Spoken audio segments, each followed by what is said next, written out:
I love policy for the reason that it allows for surrealism. It allows for creativity. It allows for dancing. It allows for all the skills and disciplines and interests and tools that as artists we have gravitated towards. We need to enter it with both the courage and the fear that all bets are off, that the house is on fire, that the dominant narratives of whether it's the Canadian provincial governments, the Canadian federal governments, the US federal governments, they are all bankrupt. They're all meaningless. Their stories don't appeal to people. They may still be in denial of that, but I think we are in a position to come up with better stories, better frames, better concepts of how to support arts, how to support culture. If I was the head of an arts organization, like an arts funding organization, one that had resources and gave them out, I'd be doing events like this every week because I think the appetite to have these conversations, the appetite for this kind of sense making is tremendous. And there isn't really any institutions who are trying to meet that or create opportunities that come from that. Episode 239. That was a quote from futurist Jesse Hirsch. So, welcome to a special edition of a Conscient Podcast Roundtable, which is my long-form episode series. This one is presented by the Public Imagination Network in collaboration with Mass Culture, Mobilisation Culturelle. Now, regular listeners of this podcast will know that I do my introductions to roundtables in an informal radio style, in one take, mistakes and all. So bear with me and I'll try to introduce this wonderful episode. So, June 9th, 2025 was an intense day for me. I recorded 2 roundtables that day. Episode 238 with the Sonic Research Group about low technology, and the one you're about to hear, episode 239, Imagining in Public. Episode 2, Artists' Perspectives on Social Impact. So, this series, the second in the series, organized by Public Imagination Network, is called Imagining in Public. And the first one you can hear on Conscient Podcast episode 183 on the theme of cultural leadership in a changing world. And don't worry if you don't capture all of this information. All of the links that I'm reciting now are included in the episode notes. So this episode talks about or explores artist perspectives on social impact. So in other words, how artists shape social change beyond traditional definitions of impact. But it also explores how the evaluation, and I remember when I was at Canada Council, we often talked about evaluation.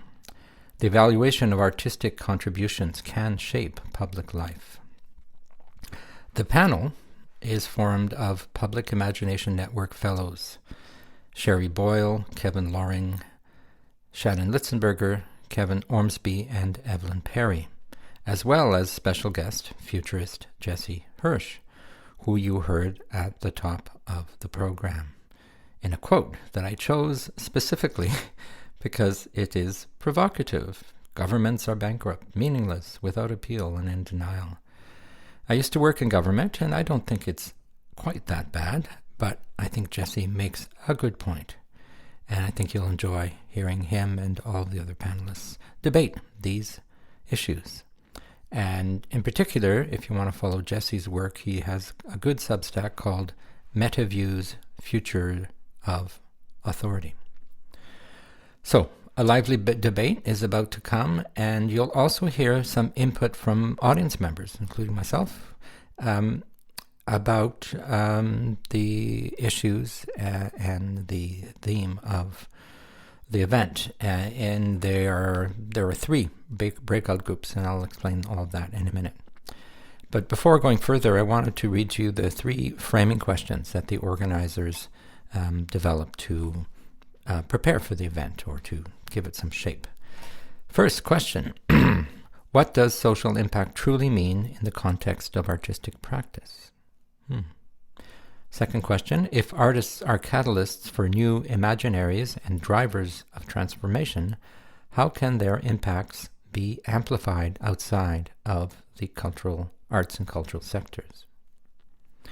Finally, the third question, what systems and practices are necessary to sustain and amplify the relational work of artists?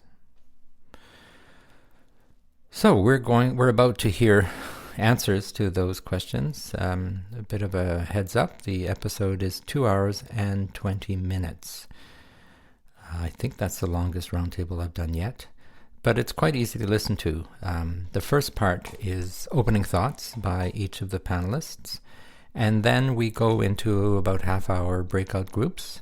One of them, the one I was part of, explores stories we tell about social impact in the arts, and the other is exploring building how to build systems that support the relational work of artists.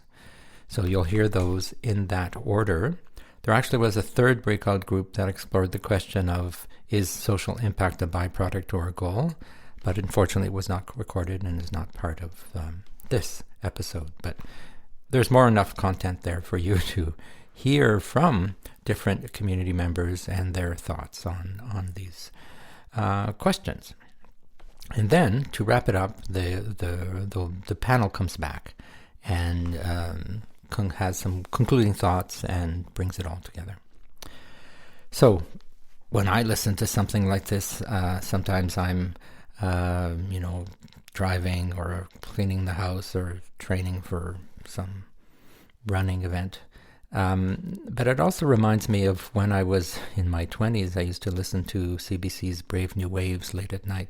It's actually an inspiration point for the roundtable format. So it's nice to be able to sit back and listen to a long conversation and just let it soak in. You don't have to retain it all, but you get the drift, and there are key moments that bring up emotions and that connect with some of the things we're thinking about. And certainly the impact of the arts is a fascinating topic. I personally think about it all the time because of the theme of this podcast around the role of arts and culture in times of crisis, collapse, and renewal, with an emphasis on the renewal part, which is probably where the arts play the most important role. So big thanks to Public Imagination Network for their ongoing work. It's a wonderful organization, or a collective, that does important work in public arts policy and thought. And their special guest, Jesse Hirsch, whose work I mentioned earlier, I think is a discovery for me. My good friend Robin Sokolowski, who's been on this podcast twice now at Mouse Culture, is an essential part of this partnership in terms of the recording and promotion and framing of much of the work. So it's a collaboration between all of us. And I also want to thank the participants for allowing me to share their voices in this episode. Artist Perspectives on Social Impact. Thank you, Evelyn. And thank you, Kevin, for that beautiful kind of placing in land. I'm a Toronto artist, and I'm a visual artist and performer. And right now I'm coming to you from Sackville, New Brunswick, which is the Mi'kmaq territory, and traditionally a place of waterways that Indigenous people from all around surrounding areas would come to meet and to gather and to collect shellfish and rice and other kind of berries and foods that these incredibly abundant waterways provide for everybody here. I want to frame today's discussion because it's a complex one, and I'm really excited. Most of us just want to hear what you have to say about this. This is what I've come up with. What is termed the culture sector by policymakers is our artist commons. So the idea of the commons, the national space that we occupy from center to fringe. And so I'm talking from an artist perspective. If artists are a tribe, our goals and our methods are by nature and necessity wildly diverse. What unites us is our hypersensitive antennae and our courage in choosing a life defined by risk. That is why we pick up patterns quickly and are often the first to name a truth or imagine a future. Today, we're coming together to explore the meaning and implications of social impact, Artists have noticed that this term is being used to qualify our activities, and we also have a very close relationship to the politics behind this and care about it greatly. This framing can be used to support our work, but also it can limit the freedom that we require to practice. So, what is social impact? It's good to unpack a term like this because it's a buzzword, and often it's the obscurification of the art world is really good at using words that sometimes are borrowed from corporate lexicon, sometimes kind of government or academic words that don't make a lot of sense. So, here's the following definition. Social impact refers to the overall effect an activity or intervention has on a community and the well-being of individuals and families. It encompasses both positive and negative changes resulting from actions and focuses on addressing societal problems and injustices. So we're talking about social impact. We can all agree that our world is under threat on many fronts. I don't know about you, but I'm in a kind of pretty constant state of anxiety and trying to figure out how to temper that with a balance of action and peaceful kind of mediation. But we don't have any clear leadership or path to the resolution of these threats. So, what's an artist's responsibility in forwarding social equity and justice, and how does that expectation impact artists? Welcome to the second iteration of our series, Imagining in Public. Shannon? Thanks so much, Sherry. Um, I'm Shannon. I'm a dance artist, embodiment facilitator, and someone who straddles the world of arts and public policy, systems thinking, leadership development quite a lot. And I think as a result of that, I think a lot about process. So I want to just set a few intentions for our conversation today. Because the Public Imagination Network, as we gather, we really try to foreground process as the thing. And so, our desire with this session is to explore these issues in community, but to feel like it's possible to think in draft, to rehearse new ways of engaging with each other, um, and to center the ways of the artist in how we engage with each other. So how do we actually like foreground these powers of observation or tune the antennae that Sherry and Evelyn were talking about in order to inform a wider public discourse? So we also really try to prioritize this context of worlds in the plural, of plurality.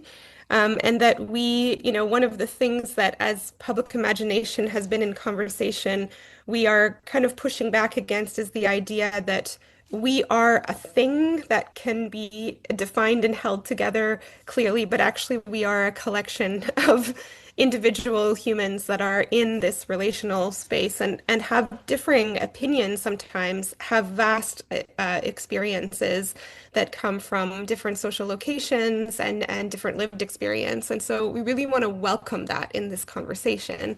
Our goal is to not always be in agreement, but actually to engage with possibility.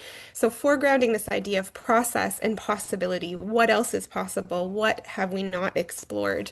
How can we move further afield from some of the conditioned habits that we're in, individually and also as a community in how we talk to each other. So I want to invite us to take some risks, to share your opinions, that the world is changing so quickly that, we need to have these spaces where we can share how we feel right now in this moment, in this context, and give ourselves permission to change our minds later, or maybe even change our minds because of the conversations that we're having. So that's our invitation to think and draft, to take risks, to be yourself, enjoy the process, explore what's possible.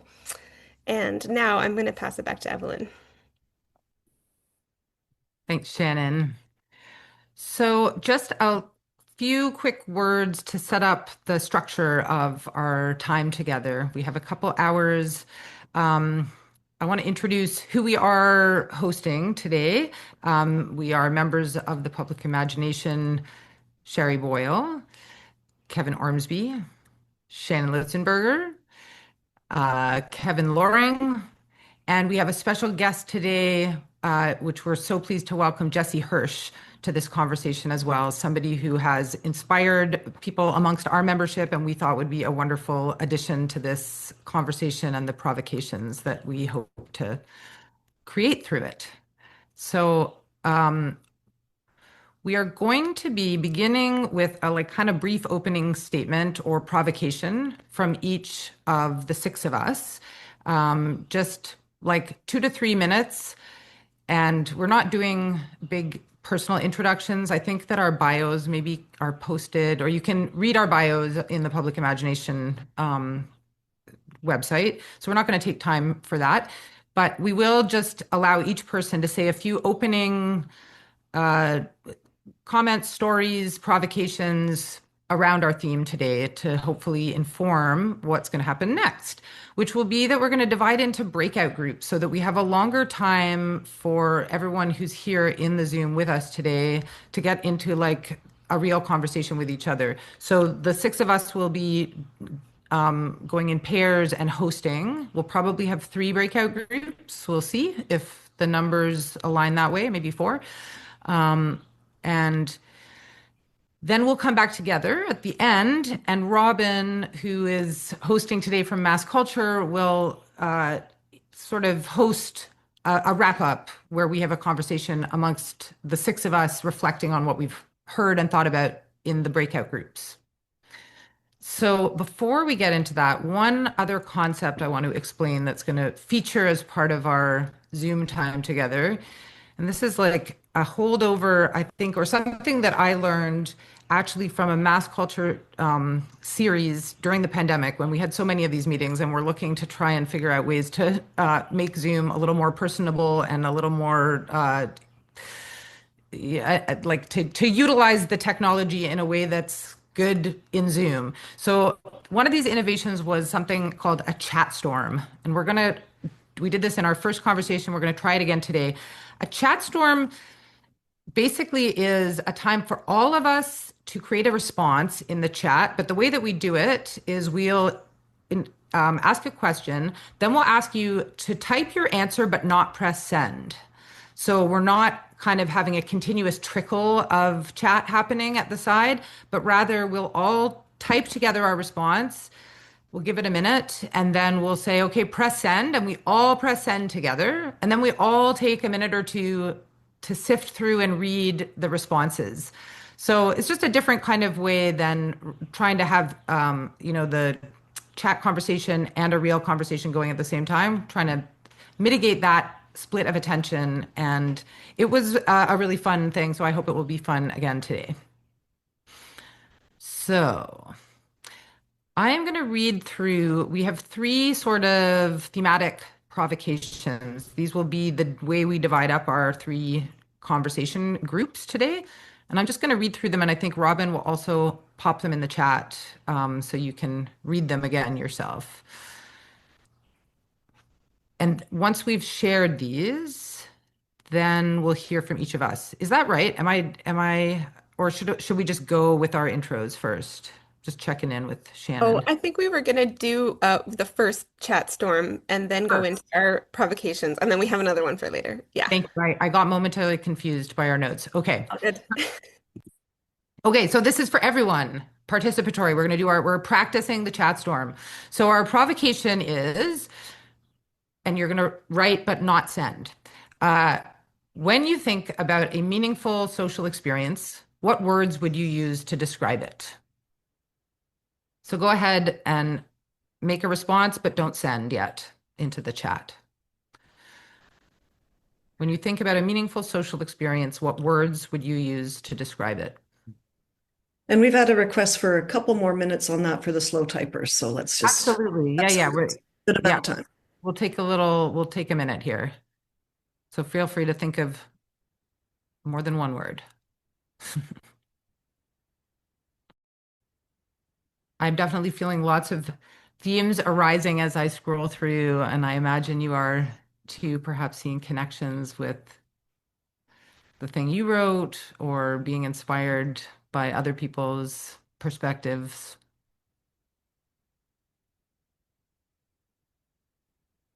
So this chat storm is part of what we'll be saving and sharing at the end. So if you don't get the chance to read thoroughly now, later you'll have a chance to look at this element of our conversation. So now we are going to move through little opening statements from each of our gathered crew here. And we're going to start with Sherry Boyle. Hey, thank you, Evelyn. That's really wonderful to read people's words there.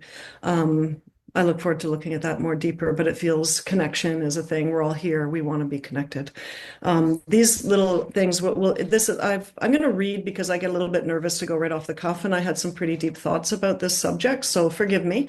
But when we go into the breakout rooms, we'll have opportunity for off the cuff kind of conversation with everybody.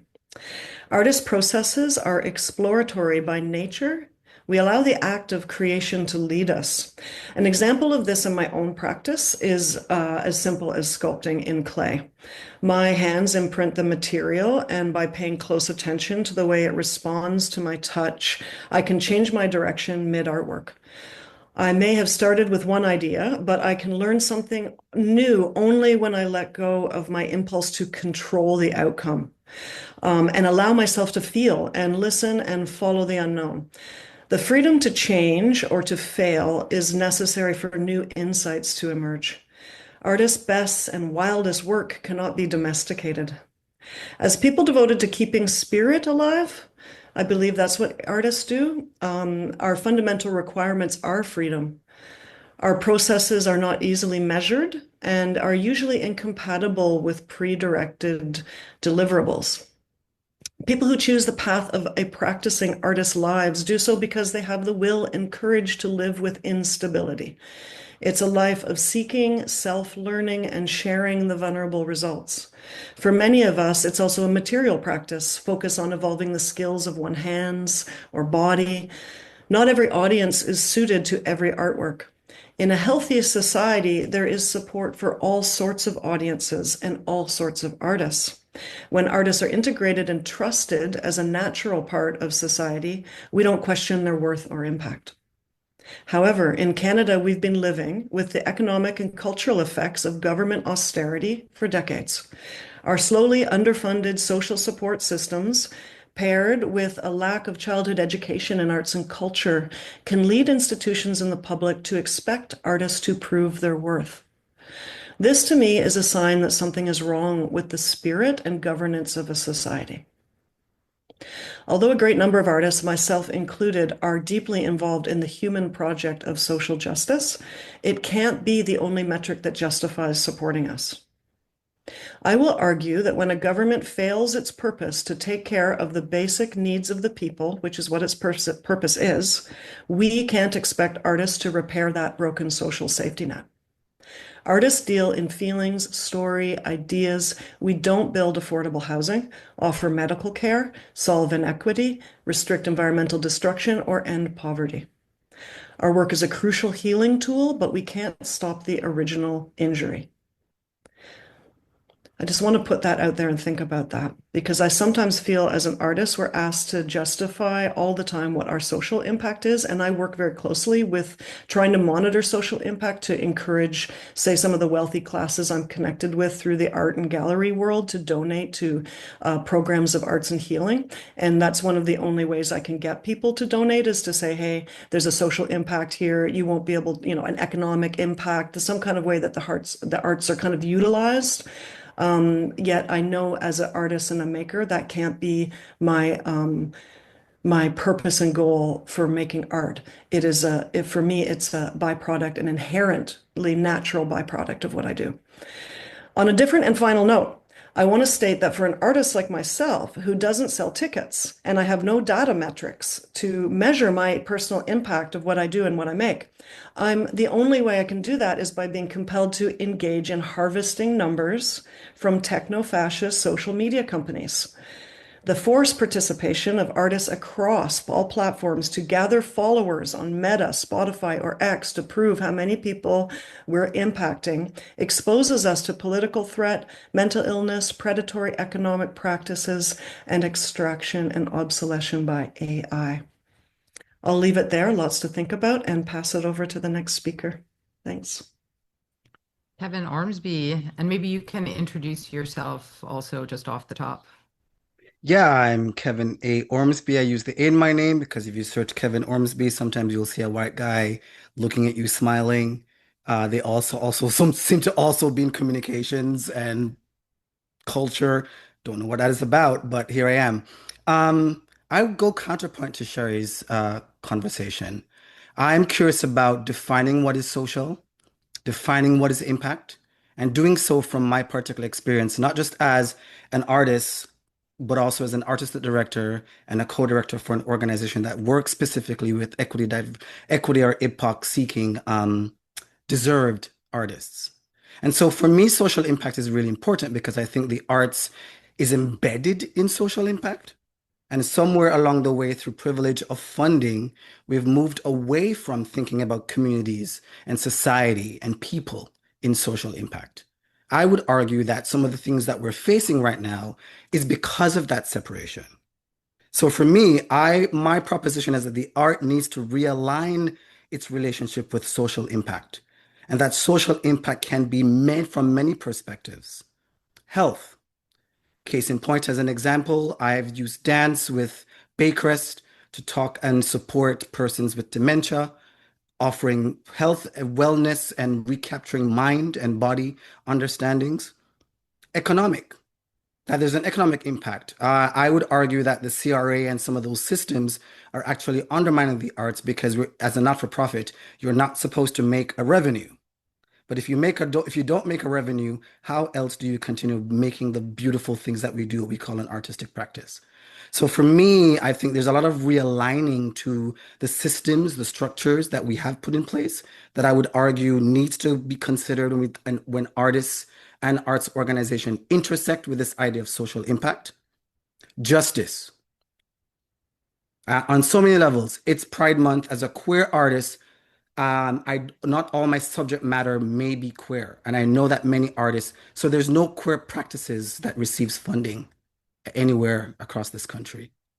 Yet we know that there is a lot that is needed for queer artists, queer arts organizations to focus on the work, on what it means to be queer in this particular country. So for me, social impact is about the invitation where the arts can be used to not just amplify community, but amplify the persons within community itself. And that's how I create. That's how I think about my work.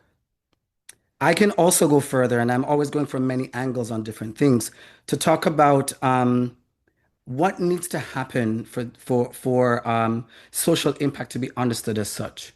It needs to be an empowerment and an understanding for artists to understand that they are contributing to their own undervaluing in this particular country because the taxes are levied for funding. And so how do we begin to advocate for more if we do not understand the matrix? If we do not understand how we're working in communities while we're addressing social issues through the arts? That is for me part of the privilege. There is no arts for art's sake. As a privileged Black artist and a nationally awarded artist at Canada Council, I have to understand it as a social responsibility.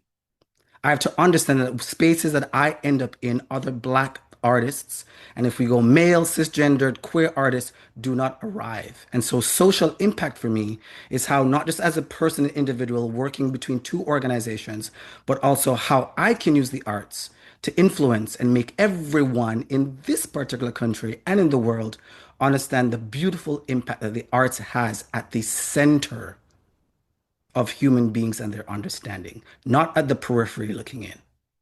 I can go on forever, but I will stop there. Thank you so much, Kevin. I'm just wanting to mix up our running order here because I feel like we haven't heard from Kevin Loring yet in the session. Would you be willing to go next? I know you're not supposed to be next on the list. Sure. Awesome. Holmach, Kevin Loringhan Squest. I'm in Tlakatmuk from the Lytton First Nation in British Columbia, and I am living and working here on the beautiful, unceded, unsurrendered territories of the Algonquin and Anishinaabe. I'm the artistic director of Indigenous Theatre at the National Arts Centre. I'm also the founding artistic director of Savage Society in British Columbia. And I'm a playwright, an actor, and a director, and a documentarian, and an author. So I got lots of things. You can look up my bio. But that all being said, I'm an Indigenous artist. I come from an Indigenous community. My art practice it encompasses both working in community, community directed art, community created art, and also on professional stages all across the country and around the world. And so I have a perspective of I'm a theater creator, a theater artist, and that's my primary practice. And so my perspective on the creation of work that goes, in front of audiences, both in community or in a professional setting, is that Indigenous art is often an act of resistance. It's an act of resurgence. It's an act of revitalizing a culture that had been suppressed and repressed for many, many generations. And so when I think of art, I think of, I come from the West, although I'm not West Coast, I'm more interior British Columbia. My people are more sort of aligned with more interior aesthetics in our art practice traditionally. Art was intrinsic to everything. Art was, artists carved spoons, they carved bowls, they wore their art. And there was no separation between the utility of a tool and its intrinsic artistic value.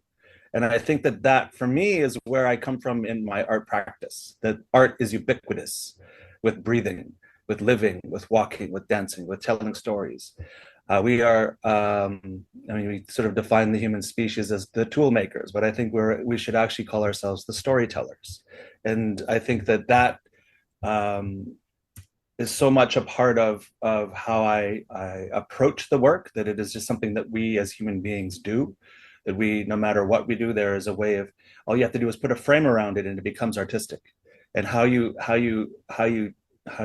focus that frame in a process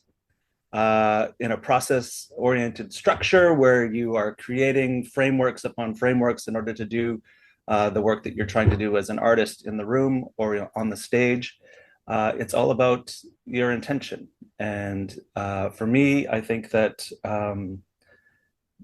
coming from a community that suffered under the potlatch ban, the residential schools, we were directly impacted by these things, and the pass system, where we were literally not allowed to leave our reserves without having papers that allowed us to sign us out, essentially, by the Indian agent.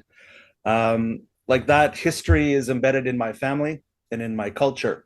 And so in this era of reconciliation, the act of standing up and telling our stories is not just about commodity. It's not just about like selling a ticket and getting bums in seats, or selling a book, or painting a picture.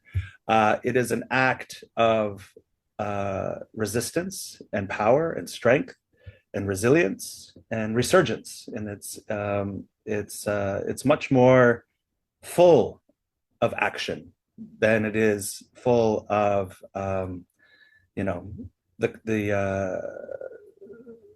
commerce of and the commercial impact.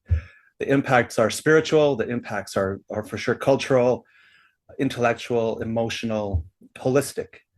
And the frameworks in which we present work also need to engage with that holistic approach as well. Folks, stay up. Look forward to the conversation. Thank you, Kevin. Jesse, could we go to you? It's again out of order, but I feel like I want to hear from all the faces in our room. Well, and I'm quite happy to follow up from Kevin, if only because I think it's helped me frame my own artistic practice a little more coherently. I'm a farmer, although I suppose more specifically I should identify as a disabled farmer, because it's certainly been a life experiencing disability that has prevented me from ever being part of the workforce. But my art fundamentally has been storytelling, and I have been able to support myself over the last 3 decades as a storyteller.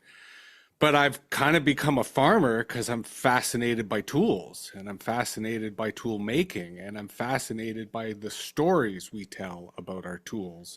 And that has part of been the story of the success of myself as a storyteller, and that I'm really good at reframing the stories we tell about our tools.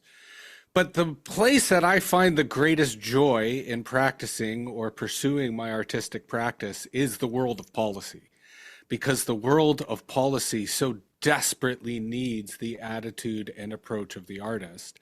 And I think we are in a very unique historical moment where, when it comes to policy, all bets are off. Like, all the previous obstacles, gatekeeping, conventions, bullshit that they would say of why a policy idea was untenable, all that is out the window because the house is burning and the fascists have set it on fire. And I fundamentally think that there's no way to reclaim that house. And to mix metaphors, the center is collapsing. Liberalism is done. And there's two reasons why liberalism is done. Number one, wealth inequality, that liberalism enables gross wealth inequality. And number two, climate change. Liberalism cannot in any way respond or change to climate change. Now, there are elements of liberalism that are worth saving from the house fire, right? There are all aspects of whether science or reason or freedom of speech that people associate with liberalism. But liberalism has dominated the policy conversation, the policy narratives in the arts, in Canada, in North America for decades. And that story, that realm of stories is gone, dead. Fascism is currently the fashionable narratives. It is the ones that is gripping pop culture, that is gripping youth culture, that corporations quite selfishly have adopted and embraced. We need to enter the policy environment with new frames, with new stories, with new concepts. That I really liked Sherry's comments where you were acknowledging the pragmatism of dealing with some of the constituencies that you have to deal with to get their money to support stuff. We still have to do those types of difficult guerrilla warfare, but we need to come at it with different stories, different frames, and most specifically, different policy ideas. That's where the commons is so powerful in the face of fascism, in the face of corporate control, in the face of the algorithmic tyranny that artists are forced to subject themselves to in a very dehumanizing way. So I love policy for the reason that it allows for surrealism. It allows for creativity. It allows for dancing. It allows for all the skills and disciplines and interests and tools that as artists we have gravitated towards. We need to enter it with both the courage and the fear that all bets are off, that the house is on fire, that the dominant narratives of whether it's the Canadian provincial governments, the Canadian federal governments, the US federal governments, they are all bankrupt. They're all meaningless. Their stories don't appeal to people. They may still be in denial of that, but I think we are in a position to come up with better stories, better frames, better concepts of how to support arts, how to support culture. And Kevin, what I loved about the way you presented it is that it is inseparable from the human experience, right? There is no way to distinguish art and culture from life, from humanity, including commerce, right? Including sports, including all the things that make up the world we do now. But I think most people in society recognize that social media is broken, that markets are broken, that the cultural industries are broken. So there's a wonderful opportunity to come up with new narratives and new frames. And that's why I really love that the Public Imagination Network has policy as part of the larger rubric of what's going on. And that's part of what I'm here today to participate in. Thank you. Thank you so much, Jesse. We're here for it. So, Shannon or me, maybe I'll go next with my thing because I feel like Shannon will have a good concluding thing before we get into our breakouts.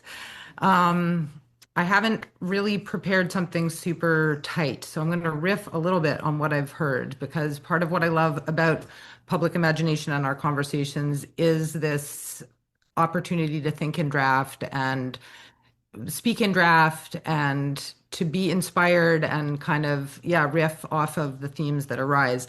So I guess I'm going to start with just I'm a theater artist and working in multidisciplinary ways and most interested at the moment really in like working in theater that's not in a theater. That seems to be my thing, or like storytellings in ways that break out of how we expect to encounter the arts.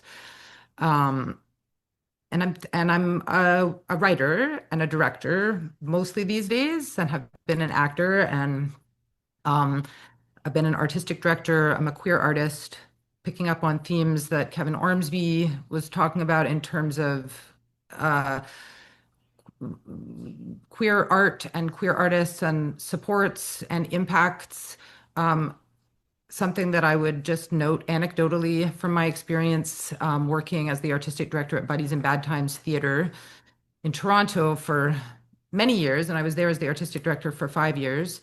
And something I really thought about a lot while I was in charge there, one of the people in charge, was the impact of space, the impact of an art space that was a city-owned place, a city-owned building that Buddies had a 40-year lease on. And I think now they're maybe in year 30, something like that. So a very long lease with no rent to be paid.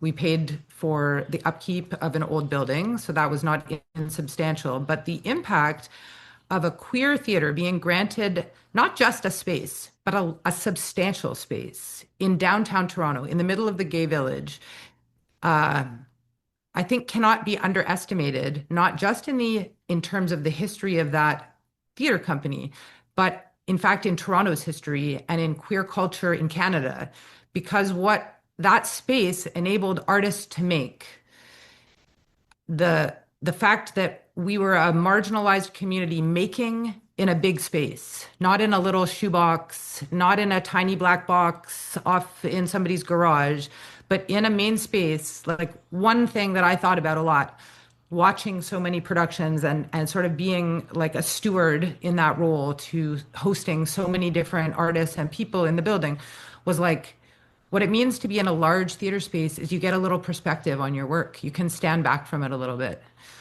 You can not have it be right here in front of your face, but you can get a breath and you can see it from a little bit of a distance. So that leads me to think about um, time and space and impact, and like the social impact of arts, and how we often don't know the impact until that the impact of any artistic act, production, painting, book, piece of music often isn't known until many years, generations, even centuries later sometimes. And what does that tell us or make us think about in terms of like how we measure how for instance, we're asked by arts councils and funders to like measure impact right now. And then if you put that frame of time, of real time around something, how does that make us think about it differently? So I'd be interested to talk about that today with folks in the group. I think a lot about how arts anticipates futures also, and how artists are on the edges feeling out what's going to become part of the dominant conversation. And so in some ways we're picking up on signals and making work that may seem ahead of its time. But in the words of Gertrude Stein, who is one of my queer ancestors, or I claim as a queer ancestor, um, uh, what is what is ahead of your time? No one is ahead of their time. You can't be ahead of your time because you're in the time you're in. She has a good sentence. I'm not forgetting the whole thing, but the beginning is that thing of what is ahead of your time. No one is ahead of their time. So perhaps I will leave it. Oh, I wanted to say one other thing, which is just about words and metaphors, and I'm going to be leading one of the groups that's about storytelling. And I think about how important words are and how we describe things and the words and vocabulary we use to describe our work and what impact is. And I think about the words climate change. And I think for a long time, I've been thinking about climate change as something that's both literal and in the center, like sometimes feels like the weirdly the elephant that we're not talking about, but is always in the center of our time.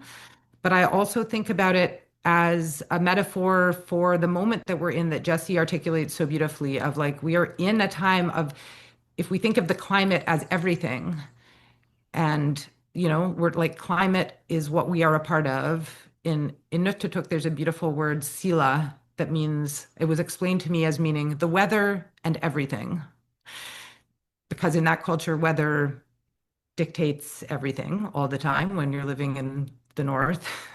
um, so I think of like climate change as like, yes, we are in this moment of climate change. It's all changing. Like, yes, it's about the weather and weather systems and temperatures and storms, but it's also about the fabric of our social climate and learning. I think artists have very important skills to teach us about how to be present, not ahead of our time, but inside of our time, to be present and ride a time of profound change. So I'll end there and hand to Shannon. Thank you, everyone. I just want to acknowledge how incredibly difficult it is to now actually add to this conversation. It's been very rich and just like lots and lots and lots of resonance with everything that's been said. I feel like I've just crossed everything off my list that I might have talked about. But maybe I'll just highlight a couple things, even if they are sort of intersecting with other thoughts. Um, and actually, maybe first, I want to invite us to just take one big breath together. So let's do that.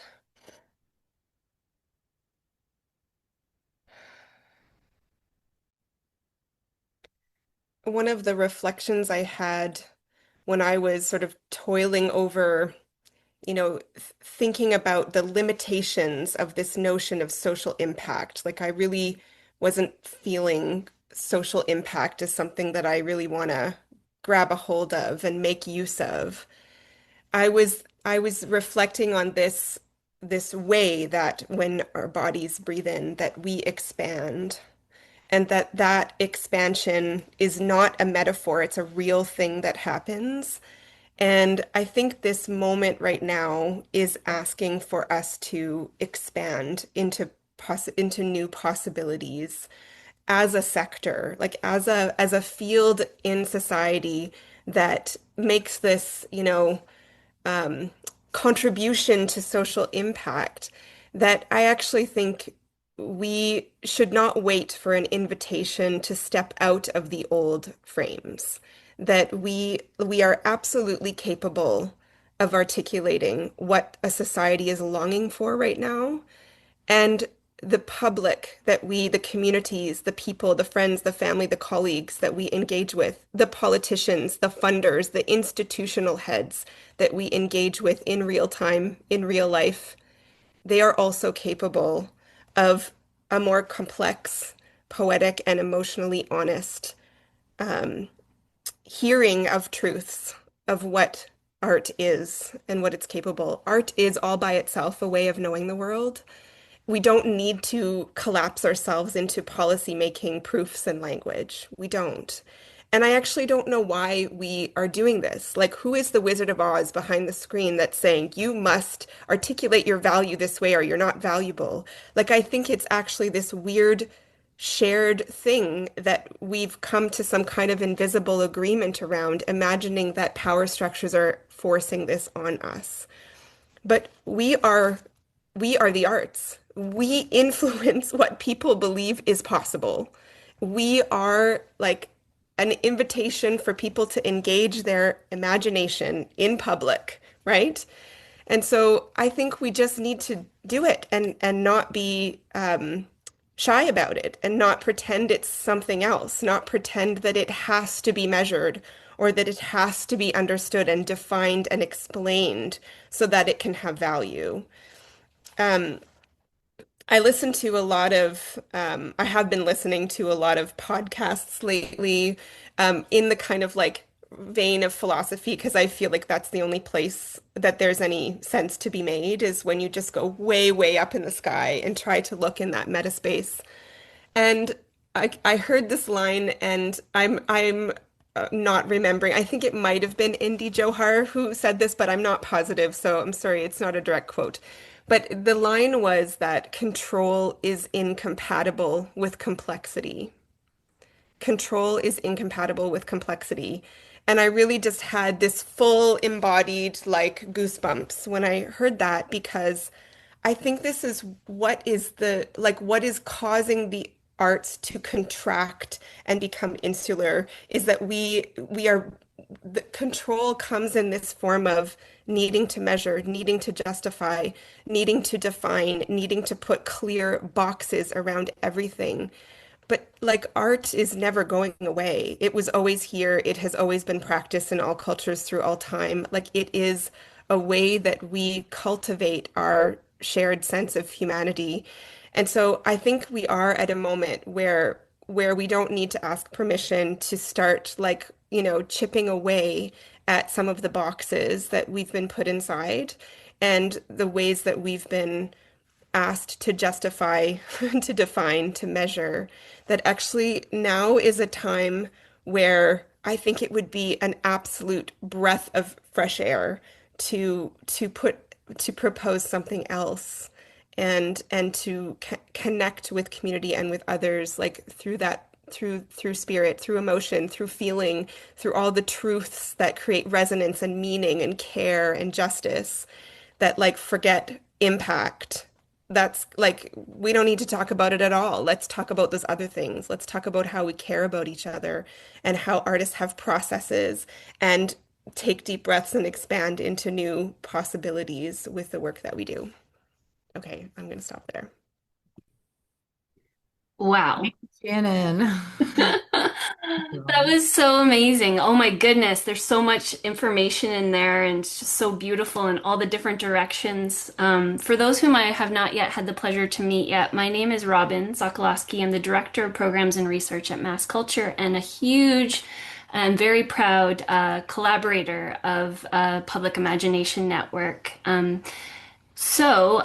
We are in a very brief moment going to be putting all of you into break rooms. We'll be asking you to actually, I'll invite you to join one of these rooms. So I just wanted to give you, so it's on your screen and you can see it clearly, the three different options.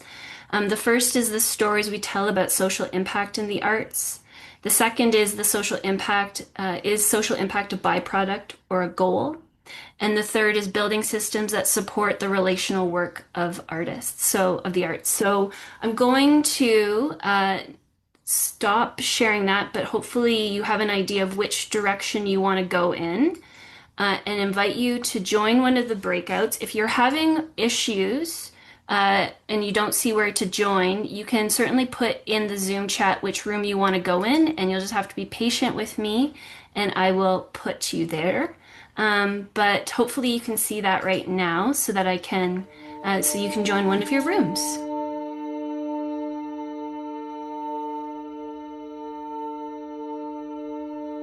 And anyone can jump in. It's a conversation. I often think about and have been thinking about where the qualitative meets the quantitative in stories. And so if 60 people came to my show, where did they come from? Were they from downtown Toronto? Were they from other parts of the city? What were they? I think stories for me is the basis of the work that I do in an African diasporic tradition. So I'm often interested more in stories than I am in butts and seats. Because for me, it's about building community and building networks. And so I actually benefit from that a lot. And I often, in every performance, can connect persons who have been a part of my professional experience and or administrative experience for a very long time. So I'm often marrying both the quantitative and the qualitative in a story. And I do that in my art practice as well. Yeah, so even on the environmental pieces, and I won't take up too much time because it's not about me. I did a solo once that was looking at seaweed And that was when sarcasm seaweeds were actually washing up on shores. And I did it at the UN, and the UN was looking at policy making around how to use the arts to communicate policy making. And for me, the story was I'm a Caribbean person where there are many, also because of the environment, a lot of beaches are no, are disappearing.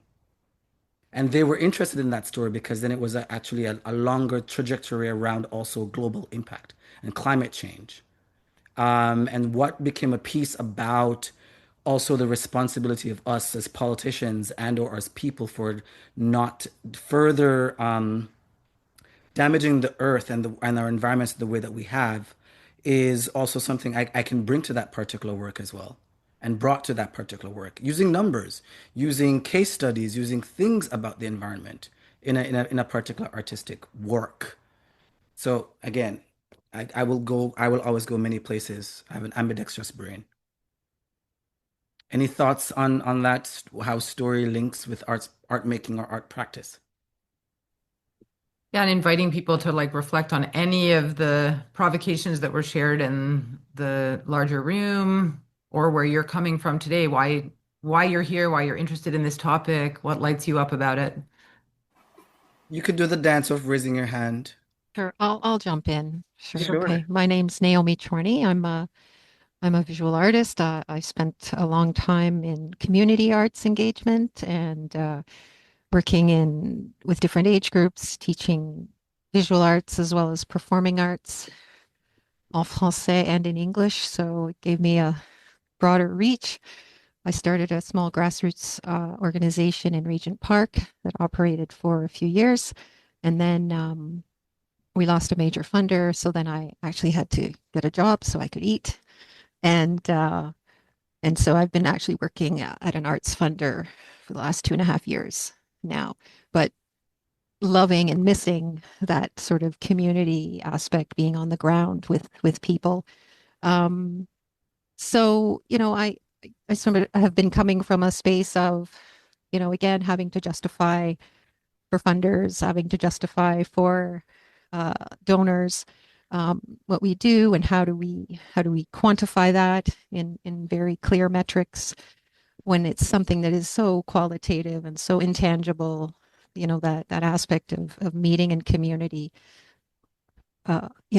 creating over coffee and Timbits or something. It's just one of those things that is not easily defined. So, in terms of the stories, obviously for reporting, we always needed to produce some sort of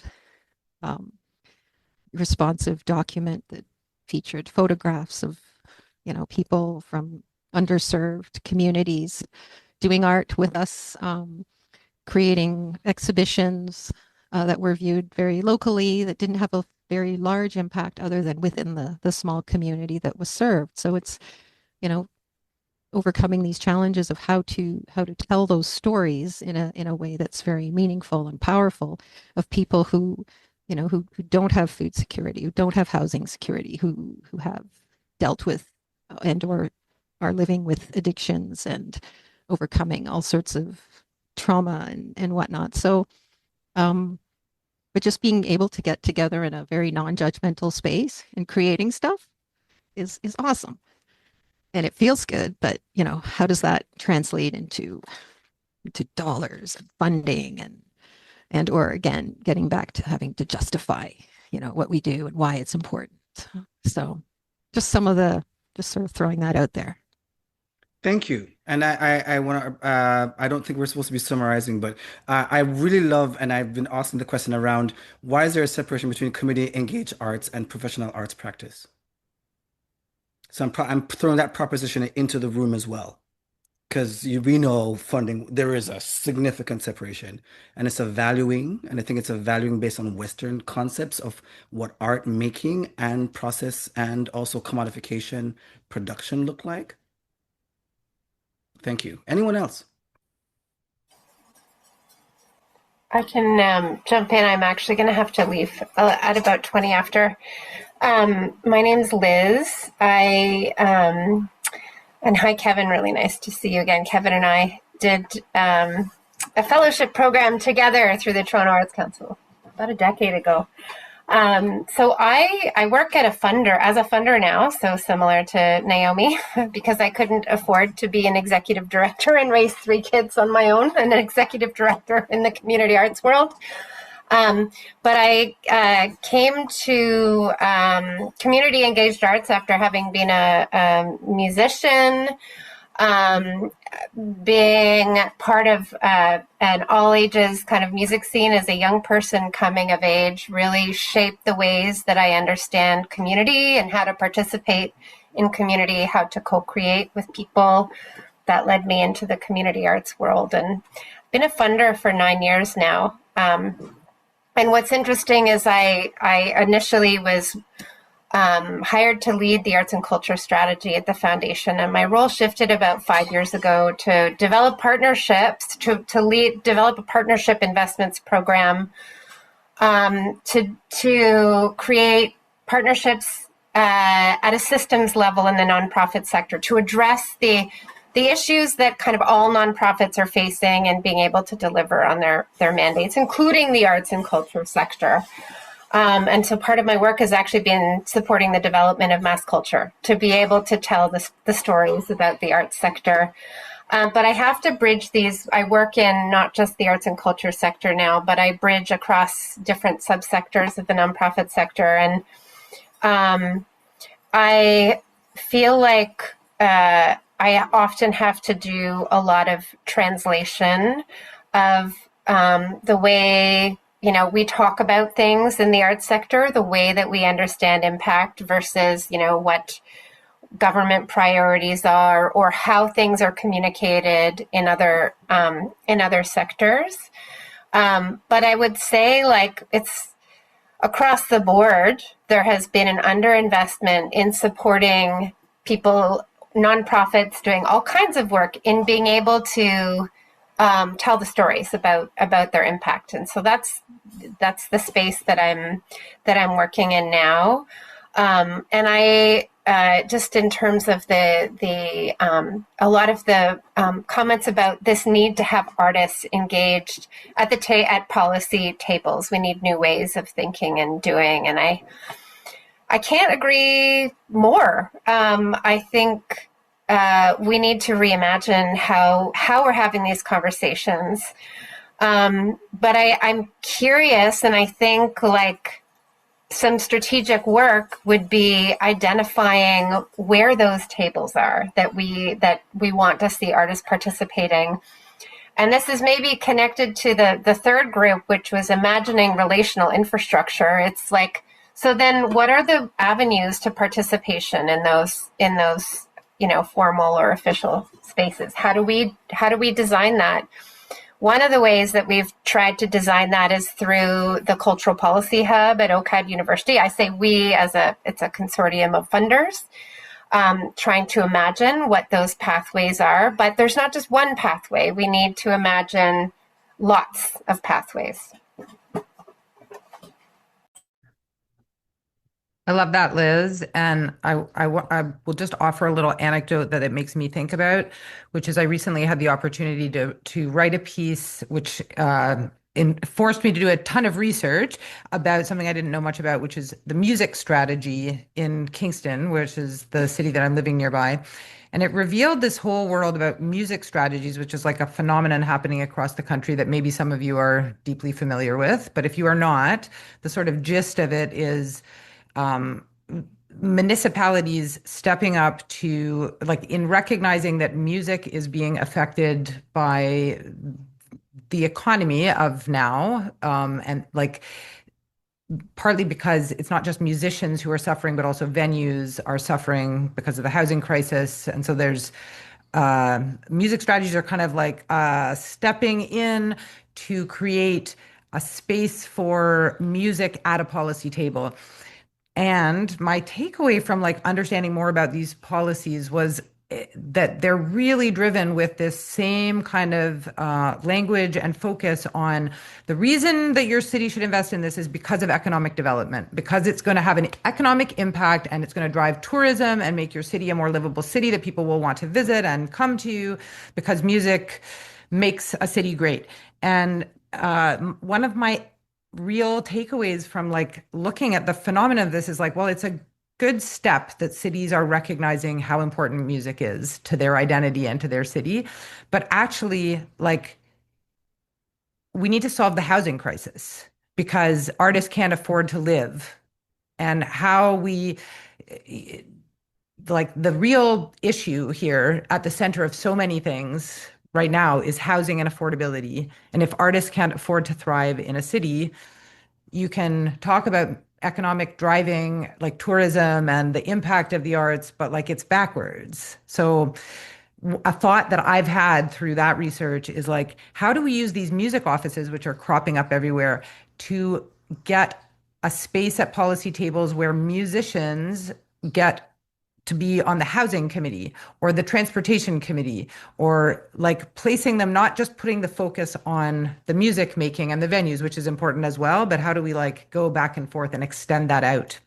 Anyway, I don't want to take up more time, and I see a couple hands up. So Sonny Yep. and then Mhm. Claude. Mhm. Hi, so my name is Soni Dasapatra. I'm based in Edmonton. I'm an assistant professor in arts and culture management, but I'm also an artist. I'm a dancer and I do ceramics. I just popped in here because I was in the system space and I'm like, let's talk about storytelling. But it seems like your conversations are similar. So I just like to offer something actually. I loved all the provocations this morning. Myself being, my parents are from India, but my ancestry, I've carried my traditional dance practice through that. That's very spiritual. I born and raised in Edmonton, and having come to Toronto and lived there for 20 years, everything is very Toronto centric, right? Like, I think that, I was part of the Masala Mendi Masi Festival that happened at Harbourfront Center for over 18 years. And to me, that question that I popped in when Kevin was asking about why aren't community arts and professional arts joined? That venue for 18 years at Harbourfront Center was phenomenal. Artists came from India. They were local. I had a local dance team that performed every year. All these different arts that are intersectional in the way South Asian artists represented was centered. The thing is that in Canada, we separate art, right? And then the genre becomes the most funded. The genre becomes the competition. This whole context of Canadian identity that also comes into play when we're talking about art. So there's a lot of divisions that end up happening, I think, in storytelling that are so detrimental and destructive to the way that artists can survive and thrive as well. And in terms of social issues, I definitely think like this piece about justice, so it's so complex, right? The kind of racism that different communities face, the kind of access to housing or poverty, or even just like being in an institution myself as one of the few women of color in academia, trying to shift that policy dialogue is very difficult, right? So one thing that I can offer is right now in my municipality, I'm part of the naming committee, and it's really looking at renaming space and place. I'm introducing an arts-based framework. I brought my students in to influence policy slowly and surely because to me, urban space beautification is part of art, and that's what my students see as well. And also rural spaces. Like, why don't we ever talk about rural? We always talk about municipalities that are in big cities, I find, that have these really robust policies that sometimes are exclusionary. What about rural arts? And what about on reserve or urban indigenous populations? So many things are happening that are shifting that narrative, that dialogue, that are good model to look at. Why are we not looking at that? So I'll just end with saying I'm doing my doctorate right now where I'm trying to create a social impact framework for arts. But it's all the conversation that Shannon and I have that I heard from Kevin, that I heard from other people here today. And it's very difficult in academia to even share that story and write that story and build that alternative model of the future, right? So I just want to showcase that as part of all of the barriers, but still trying and making art in the process. But I think that there are ways, and I really would love to understand collaboration of stories across the nation, not just in one space and locale, but everywhere. And how do we promote that and uplift that? Thank you. Thank you for that. You're hitting at so many things. I made a note about the diversities in the stories of how communities actually engage and interact with these stories as well. Because you could have also identified as a South Asian person from the Caribbean, right? And I think you could have identified as a South Asian person from Africa. My So there, husband is Jamaican. So my See, children have that reality. Yeah. yeah, right. And so it's the idea of also then when we're thinking about the stories and where people are coming from, we're often thinking about not the worldview and the diversity within that worldview, but we're thinking primarily of a very focused, archaic lens of those particular people, where they come from, and what they may have learned, or the ways in which they engage with the arts. And Hill Strategies did that report 8 years ago that immigrant bodies, diverse bodies are integrating primarily on a community-based level with the arts. And that is their introduction to then come into theater spaces. When they come into theaters, how are they going to interact with it? The ways they know how. They're not going to sit and be quiet. They're going to make noise. Their stories are going to be seen on stage. They're going to have a different way of interacting with structures and things and systems. And so I think that's also part of the conversation as well, right? Is how do we need to change those particular systems and things and expectations for a more diverse understanding of how people are engaging with stories and the art across the country? Claude, thank you so much, Sonny. Bonjour, tout le monde. Thank you, Sony, for that. I won't get into whole art silo issues, but we could. A couple of things. One is I was thinking about the question here is stories we tell about social impact. So it's not necessarily the stories themselves, but the stories about social impact.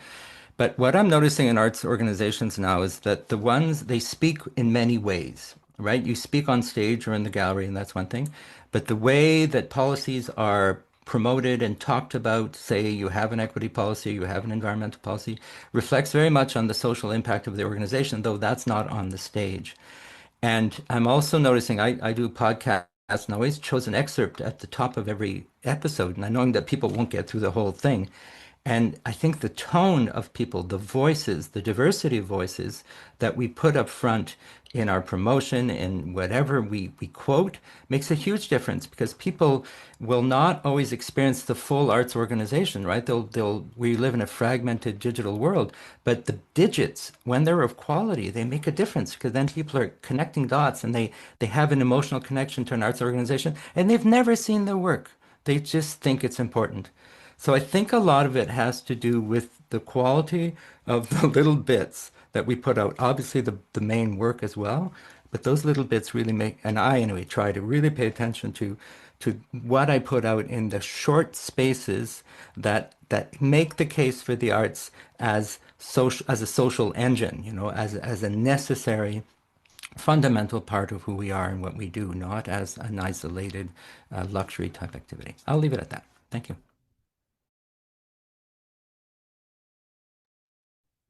Is there anybody who we haven't heard from who has something to add to the conversation or take us in a new direction around the stories that we tell about social impact? Thinking in draft is encouraged. I could speak. I'm Shauna McCabe. I direct the Art Gallery of Guelph. I've been here for about 8 years. I was at the Textile Museum before that and on the East Coast before that. And I've been working for about, in the arts for almost 30 years, I guess, at this point, 25 years, and thinking about it for even longer. And one of the interesting things, like I've always thinking about what institutions do, right? What are we facilitating? One of the things that I've always been really convinced about is that, and going back to this idea of public imagination, like art shapes public imagination. It confronts public imagination, it questions public imagination, it adds to it, it resynthesizes. And that to me is, a dimensionality that I, as a leader of an art museum, are constantly trying to, that's what, we're constantly trying to make that point as a really important social impact. And it's a very sort of esoteric thing on the one hand, but it's also very, very concrete, right? Because we have artists who are working with ideas, they're working with communities, they're from communities, feeding back into communities. So the separation of like art and community to me, that's not something or community engaged arts is not something we really think about. and don't use it at all. It is kind of a fact, I think, of some of the funding structures, and that's where I think we're always kind of facing and have forced to address the sort of limitations of funding. One of the interesting things too about the stories of social impact in relationship to funders, kind of much more pragmatic side. I remember a few years ago, maybe actually 10 years ago, when, the things that artists put in applications, the stories they tell in reports, those are stories of social impact. And our funders were telling us they, in fact, hadn't really, mined that data at all. So they weren't really looking for those stories. And then they at that point, they were telling the community, the arts community, the people who were funded by them, that they were starting to look at those. So, and that's not very long ago. So it's kind of interesting, I think, for as a sector to be kind of dealing with, what do these stories look like? How do we tell them? How do we make sure they're read, right? Or at least acknowledged?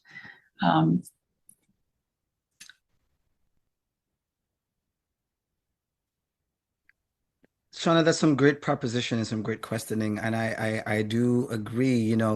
Um, things that I've been thinking about is defining what success looked like for my organization, or defining what that impact is, defining what that experience is, rather than actually what exactly is artistic excellence. Mm-hmm. It looks like this from my organization. Often it baffles persons because it's linking also many aspects around research into creation rather than just the creation. It's linking numbers that arrive out of research into creation. It's linking communities and connecting it back to the subject matters that I'm curious about. So then it's an interesting way to also, as you're mentioning, to begin to think about the social impact piece as a way of as a way of communicating.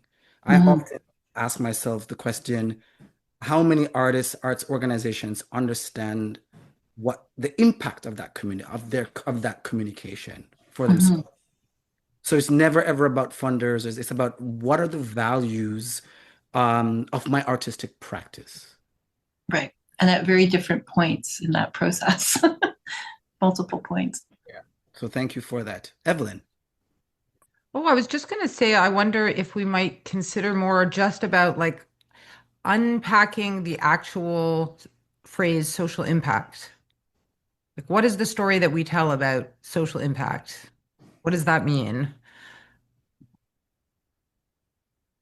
We're getting a message from Robin saying we're back in 5 minutes. Maybe this is an opportunity for a chat storm too around social impact. If people want to type out a few words or a sentence or like, what do we think of when we think of social impact?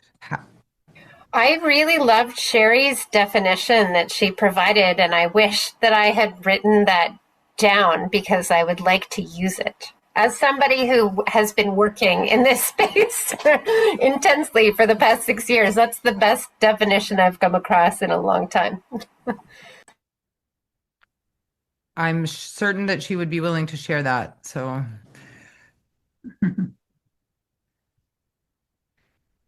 this might be a space where folks could like offer their own working definitions or also think about like what are the frustrations about some of the ways that it gets defined and how might we imagine differently? What kind of alternative frameworks or possibilities? I think time is not linear, like somebody had said earlier. And there are different points of history that need to be understood about social impact. So when I'm doing my research, I'm looking at Nehiwa, which is Cree indigenous epistemologies and methodologies from India, and putting them into real time, like today, because that is Canada, right? But those don't fit into a logic model. They don't fit into a quantitative perspective. So how does it become qualitative? How does it become a narration? And do we tell enough stories that are diverse, or is that pressure to stay in this colonial Eurocentric paradigm? Sometime I think naming it that, um, forcing me to not decolonize myself. So I think that it's a process, it's a relationship, it's constant reflection. But That to me is social impact as well to tell that story. But you have to lead everybody. So Shannon and I did the Soma piece last year at Hollyhock, and it was really beautiful to see what emerged because it was like nothing was predetermined. We were just there with each other, right? But how many times can you do that in a funding relationship? I don't know. We only have a few minutes left, but I'm just gonna like offer that we would love to hear from some voices that haven't spoken yet today and include your thoughts, even if they're not finished thoughts. And it's great that there's some chat showing up on the side too around these ideas.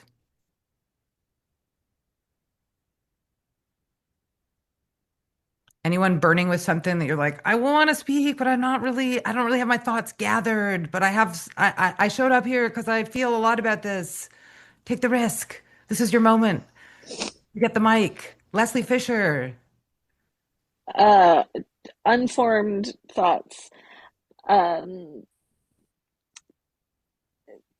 the social impact for me is like the collective emotional response. Somehow, something in there about and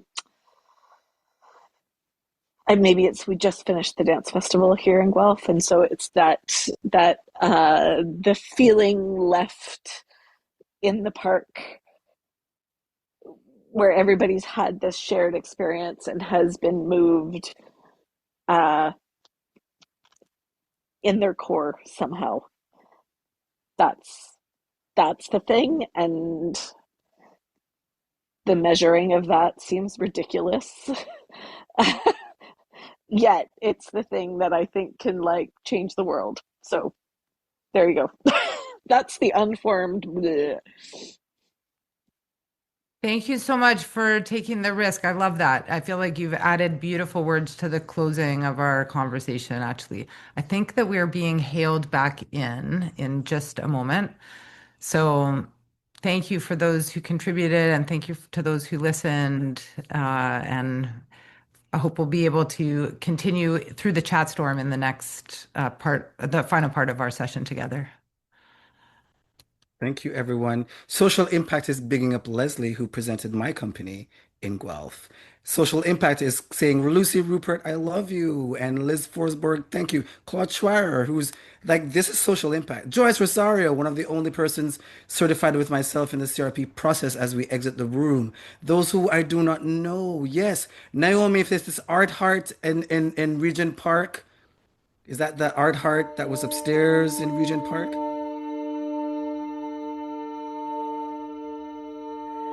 All right, maybe we'll get started. Kevin, are you good if we start? Yeah. All right. Well, welcome everyone to this breakout room about structures and systems. It's maybe like not the sexiest one, but I feel like it's the one where we really get down to this intersection of like what are we doing here and have we cultivated an environment that actually supports what we want art to contribute to a society? Um, and where are we in that conversation right now? Like as we know, a lot of the systems that support the arts are in trouble. They're not working in the ways that they have been in the past, and they also, have clearly have many things, many values baked into them that we might desire to transform. They don't necessarily reflect the world that we long for. So yeah, I would love to start by just hearing from any, and we can maybe like, you can introduce yourself as you want to speak, and I'd love to just like right away pass the speaking opportunity over to all of you. Like, what is sticking with you right now from that conversation, and why did you choose to come to this topic? Hi, Shannon. Hi, Sony. How are you? I'm good. It's nice to see your face. Yeah, you too. Sending you a hug. I think that this is a really fascinating discussion overall because I'm doing my doctorate in impact in arts, and everything that's spoken about is what I'm trying to articulate. But in an academic setting, it's quite difficult to articulate this. So this is what I'm interested in. That's why I'm here. I really think that systems are all about worldview. worldviews and world making. And there's not enough diversity in worldviews and world making. We're still very stuck in Eurocentric, capitalistic, commodified world making perspective. So I want to know different pathways to sort of bridge that, but also break it. And then I'll create on my own, and I'm good with that. But then how do I come together geographically, because Canada's so wide, but also locally? Just some questions. Yeah, thanks. I can go next. I'm Claudia Sigandolfo. I am a part-time assistant professor in arts and media management at University of Toronto, and I actually teach a class in cultural policy. And Sonny, I did my dissertation. I wrote my dissertation on cultural arts engagement in film festivals. So we definitely would love to connect. And actually, the title was Making Meaningful Audiences. So that was a really lovely prompt that we had, and it really got me to reflect on some of my own thinking. But Shannon, I'm so moved by your call to action, and I agree with you so wholeheartedly. But then I look around at my students, at my friends, at my communities, and especially in Canada, we've built, I don't, this is where I get stuck, right? This is where I get stuck. We've built an economy, a political economy that is based on granting, and granting is based on defining value. So I love your call to action. I love when you say, let's just do it. But then I get stuck on, but we still need to make money to put food on the table and to pay our rent, and we need grants in order to do that. And that's the and then I just get, that's why we're all here. So that's where I am. I just continually in this spiral of stuckness. So this is a great imagining exercise. Thank you for that super honest contribution. Anyone else? Well, I can share. My name is Cassandra, and I'm with Arts Ottawa. We're an arts service organization based here. And so I'm just feeling similarly to Claudia. I think we get a lot of questions as a service organization from our members and from other people, but like, what do you do and how do you help artists? And there's lots of ways that we can point to it, but that kind of general work of how do we transform kind of the old systems, the way people are working, it feels sort of in the moment, in little program interventions, you feel like you can make a difference, but in that general spiral of how do you shift the narrative, feeling like you, Claudia, feeling a bit spirally.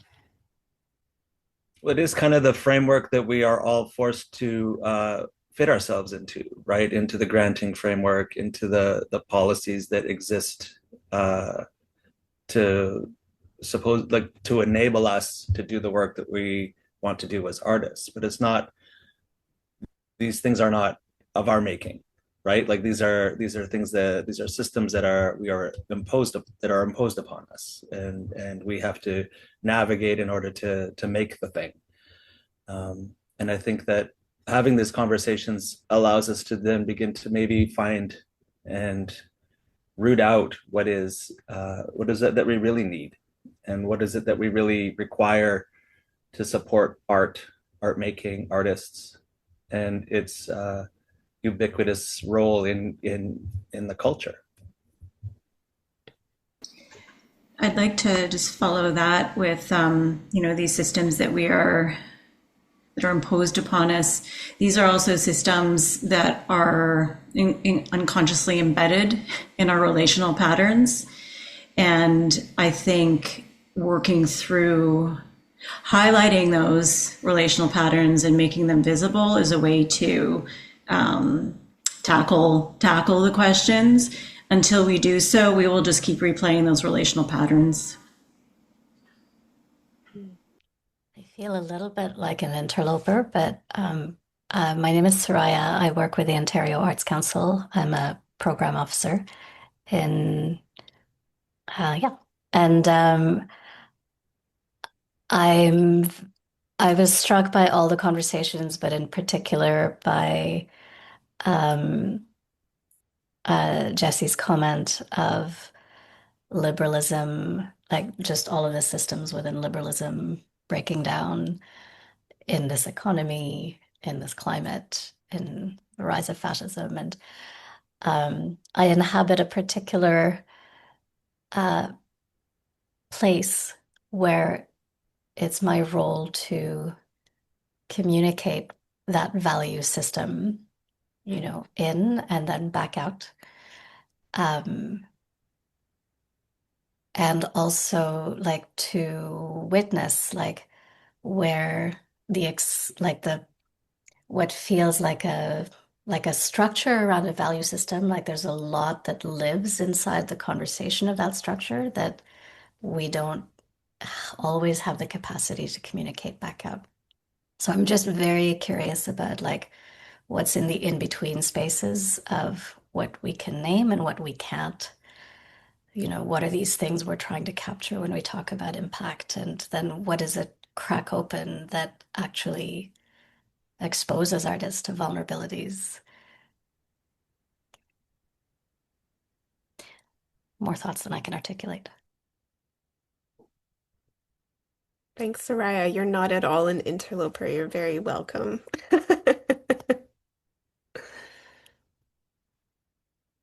I can jump in. I'm Seema, go with she and her, someone that used to be on the inside of several systems and then now trying to create the same kind of change from outside of those systems.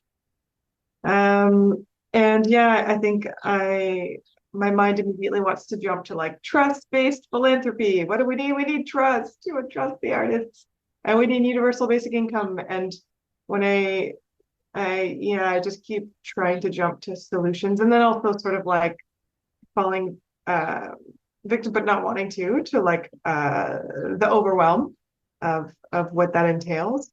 But now there's Ireland and there's New York City and there's all these sort of like interesting pilots that presumably we could draw from. There's sort of blueprints that we need some form of, I don't know, I don't want to say evaluation or data, but maybe there's some learnings there. But yeah, I mean, my very drafty thoughts in this moment, loved that invitation, by the way, Shannon and Kevin and folks, is just, yeah, how might we rally around things that are already being piloted more consciously, with more sort of like momentum, and what could that actually look like if we all were able to really get behind those movements? Yeah, I'll leave it there. Anyone else want to make an offer or reflection? I'll go. I'll try. I am an associate professor at Royal Roads University in Victoria, and I work on cultural policy. Recently completed a research project with interviewing many Indigenous, Black, and racialized self-employed artists. And the research was about the social value in cultural policy, social value of arts in cultural policy. So this topic, social impact, the way I approach to it is how can cultural policy be changed so that artists who work within communities, community-directed work, can continue working in that relational framework. Existing cultural policy is it can be very economic in value of arts, highlighted. It can be very transactional, project lines, schedules, you have to fill in forms, prove your work has social impact.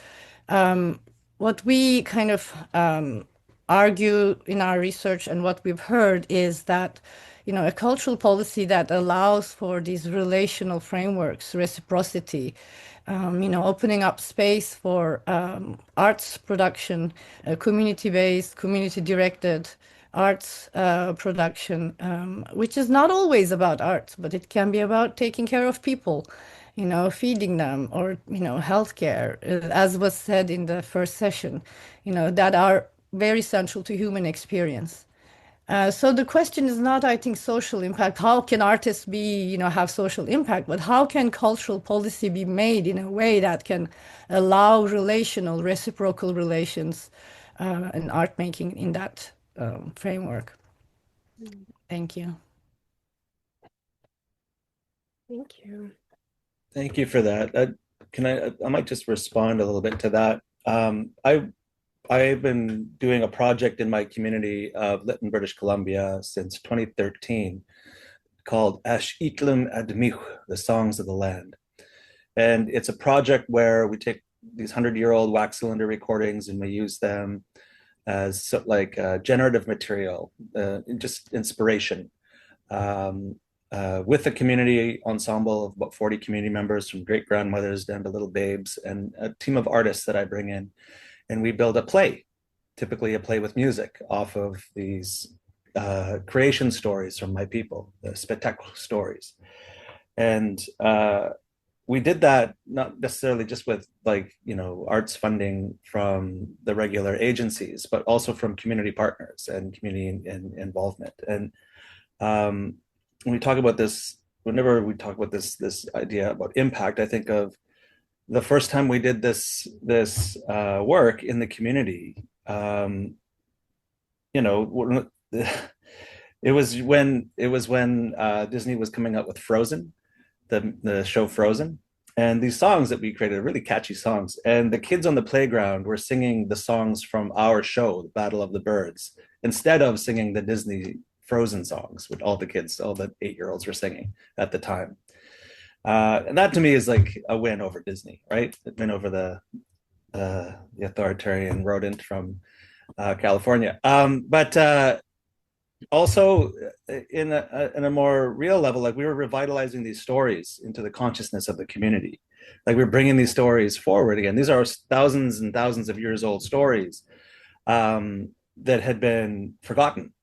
They had been recorded by ethnographers over the generations and then sort of put in books or recorded in these recordings that were held in universities and institutions. And so our stories were literally extracted from our community by settlers.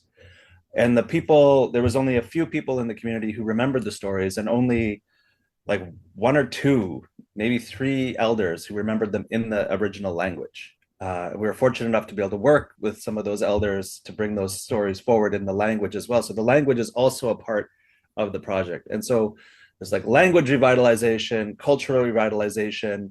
And in terms of that already in itself is transformative social impact, right? Through this one telling of this one play. But on another level, there's like this human impact of like, there was a at-risk youth who wanted to come. She had liked her anime, and so she thought, oh, I'll try out for this play thing that they're doing at the community hall. And she was identified as soon as she came in and started to hang out with us as an at-risk youth. She was somebody who wouldn't look past her toes. She wouldn't speak above a whisper. She would never look you in the eye. You could never touch her, even on her shoulder or anything. Like she would flinch. She was somebody that the community was quite concerned about. But she wanted to come out for this play. And she really got into it, and she started to really enjoy it. And then when it came time for casting, she wanted to go out for one of the lead roles. I was like, this is great. And by the end of that project, that youth, that 15-year-old girl, was speaking in her language, our language, singing a cappella, with a big voice in front of the whole community, in costume, in mask, portraying this really critical character, and doing it really full-heartedly. And by the end of that process, a 6-week process, she had gone from being that teenager who was like a dark shadow in the corner, just hiding out all the time, to somebody who was they'd come out of their shell. And then the next year, when we were going to do the project in the community again, she came running up to me, bounding up to me, and was like, oh, Kev, I can't be in the show this year. I got 2 jobs. I'm working. I'm going to be over here doing this thing, but love what you're doing, and see you later. Hope to see the show. She had come out of her shell in the 6-week process. She'd transformed by being a part of this ensemble and doing the work with the community around her and with the supports that we had available. And it wasn't like a counseling session. It was just the permission to play, the permission and the support to go and engage their imagination, as Shannon says, right? That did a lot of the work and the frameworks in which we sort of set in place around the room to make it a safe place for that kind of engagement. And so for me, it's a real thing. Like it's not concept. It's not esoteric thinking or academic thinking. It's like nuts and bolts. Like art is an intrinsic part of our lives, and it does have a transformative effect. Art transforms a room, right? Like you have some beautiful art up, and then all of a sudden the perspective has shifted. And in physicalizing and embodying stories, we experience, you know, a breadth of human experience that maybe we wouldn't have the opportunity to, and it helps us grow as people, and it helps us find our strength and our power. And so for me, it's a real energy. Um, this thing that we're describing as impact, but I think it's because we separate it. We compartmentalize art either as a commodity, or we say art and culture as though they're two separate things. It's art is culture, just like language is culture, right? Like dance is culture. Like it's all one thing for me. And so tapping into that is what I'm really interested in.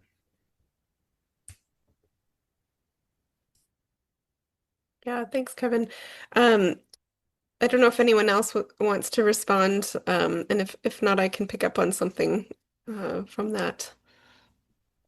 I would like to say something, but it's not directly related to Kevin. So if No you wanted to problem. go, Shannon. No, go for it. Go for it, Moniz. Hi, I'm Moniz. I'm originally from Calgary, Mohkinstsis, but I live here in Vancouver, unceded Musqueam, Squamish, Tsleil-Waututh. Um, I'm I am an actor by craft, but I do everything because that's how you make money or something. So I'm getting into I wouldn't say I'm a good playwright, but I do playwriting and dramaturgy and directing, all in terms of servicing to become a story. Like I'm a storyteller, so that's all of that helps me with storytelling through the craft that I like to do it in, which is acting. I have got really, for some reason, got hit by the bug and went to school for sustainable business leadership. And I finished that program at BCIT, and then I was like, I want more. So now I'm at UBC, and I'm doing an interdisciplinary study on art, sustainability, and business. I don't know what that is because I'm making it up. So there you go.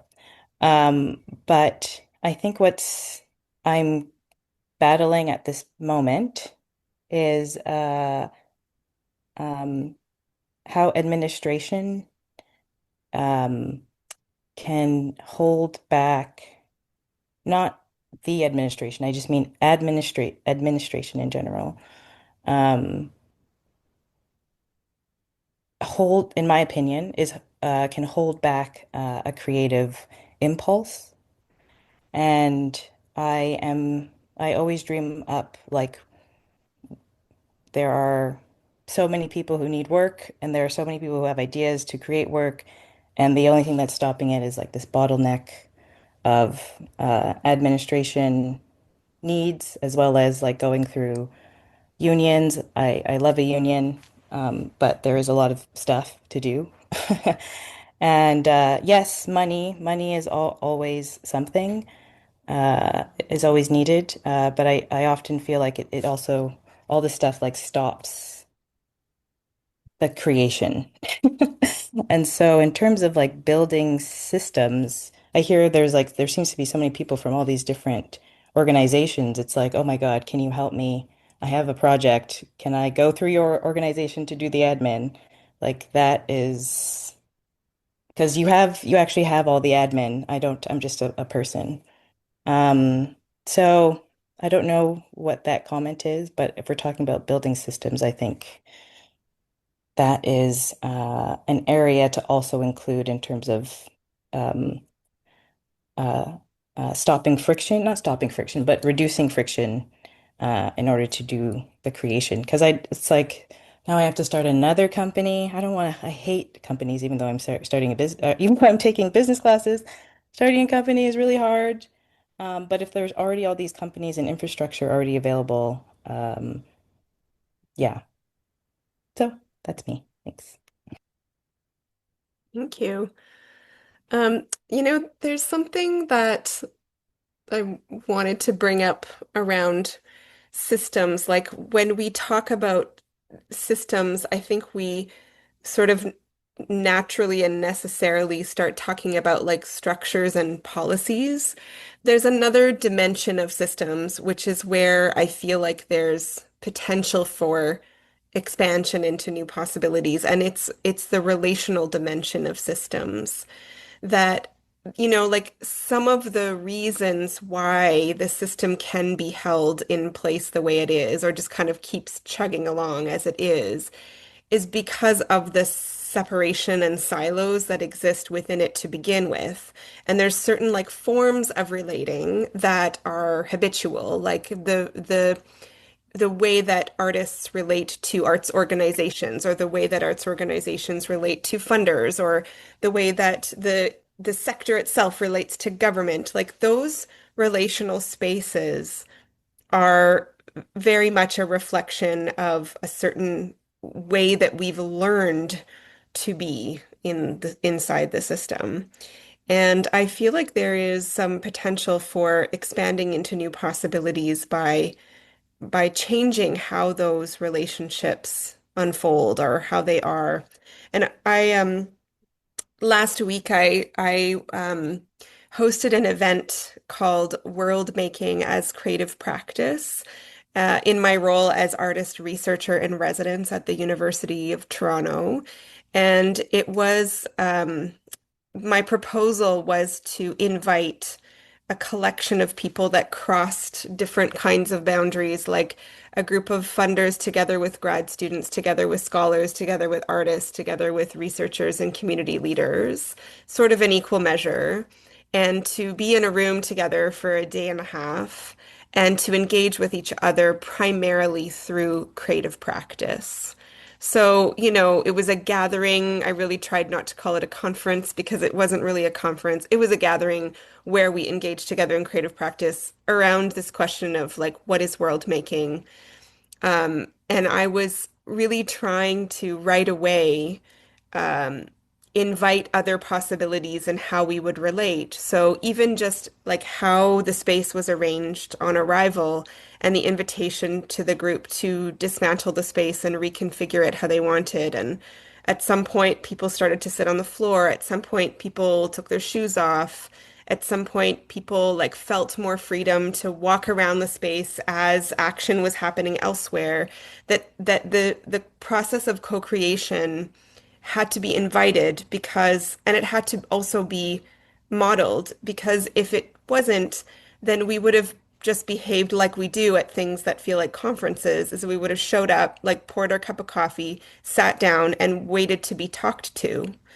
And that was like exactly the opposite of what I was hoping could happen. And so it's like, what are those relational arrangements that we might have more agency around at first that could then start to like poke holes in the structures and policies that try to arrange us in a certain way and demand certain things from us. So I'm just curious if anyone else has some thoughts about that or if that is resonant at all. Yes, I'm sorry I just spoke, but I do have something to say. I have been thinking about because I go to a lot of boring sustainability events, and I was like, oh, how do you put? There's no artists. There's never any artists in these events. So I am like, ooh, how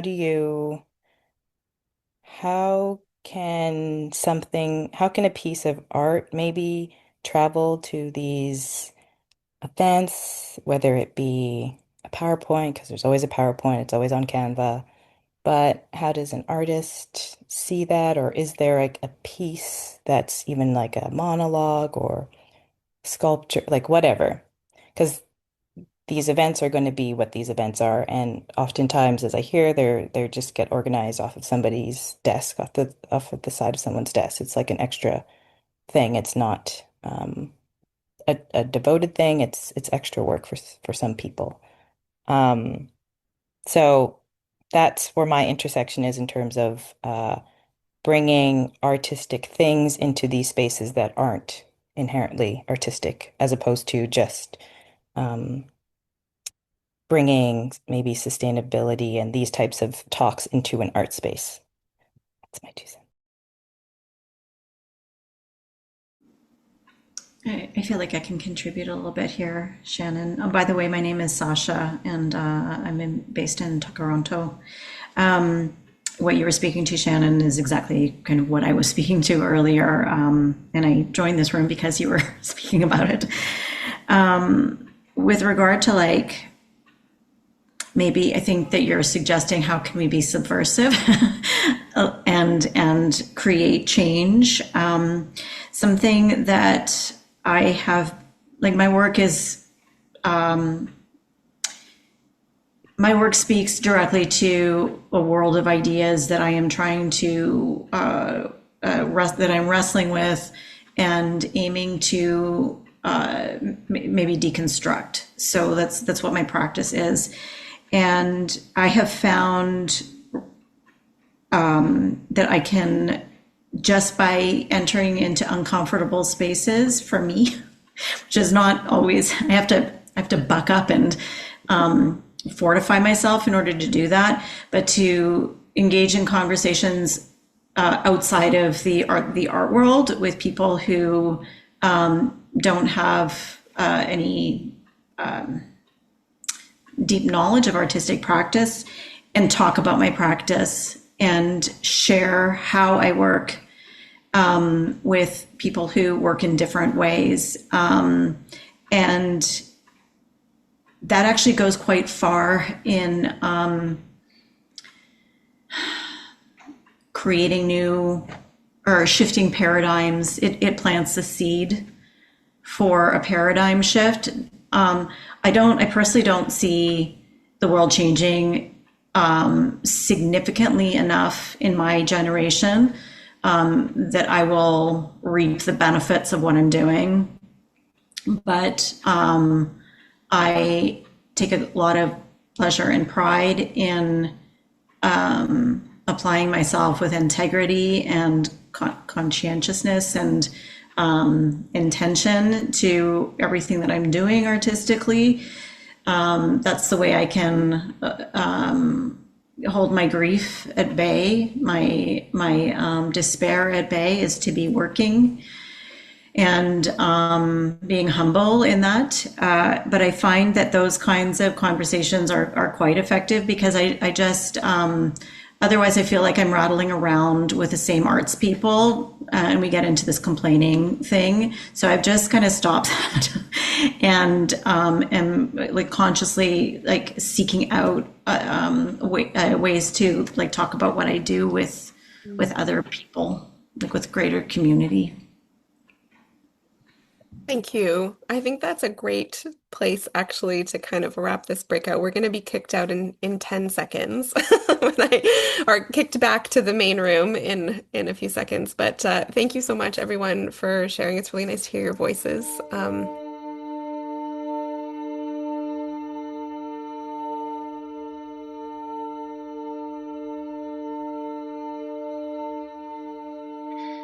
All right, so welcome back, everyone.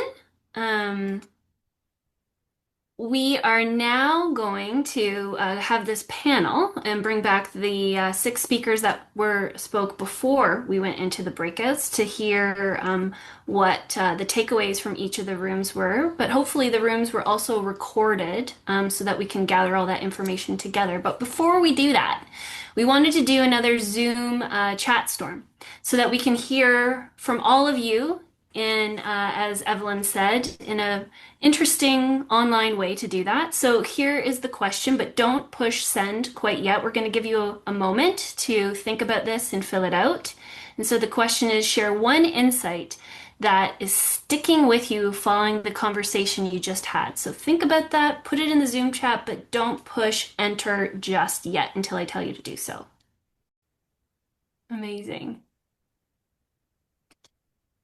I always find it a little overwhelming when they all come at you at once, but I think it's also really compelling too. So, I'm definitely going to spend some time going through this after the fact. But while you're entering those in, I'd really be curious to kind of turn this back to our fearless co-leads who led these conversations and see who might want to go first. Maybe we can start with room number one and Kevin Ormsby and Evelyn. What were some takeaways for you?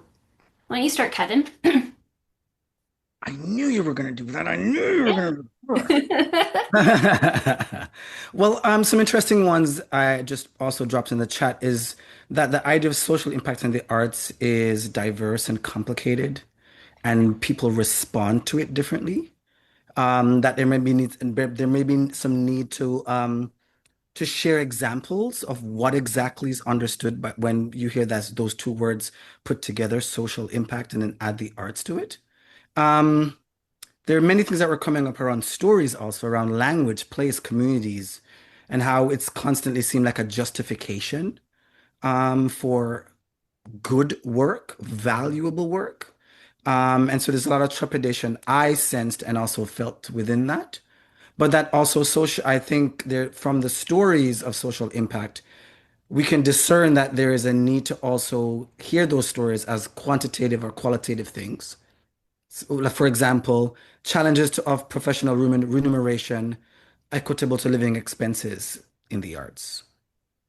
And that for me is it's a social impact piece, but it's also a story-based piece that could impact how people are participating in the arts or the financial capacity to participate in the arts. I'll throw it over to Evelyn.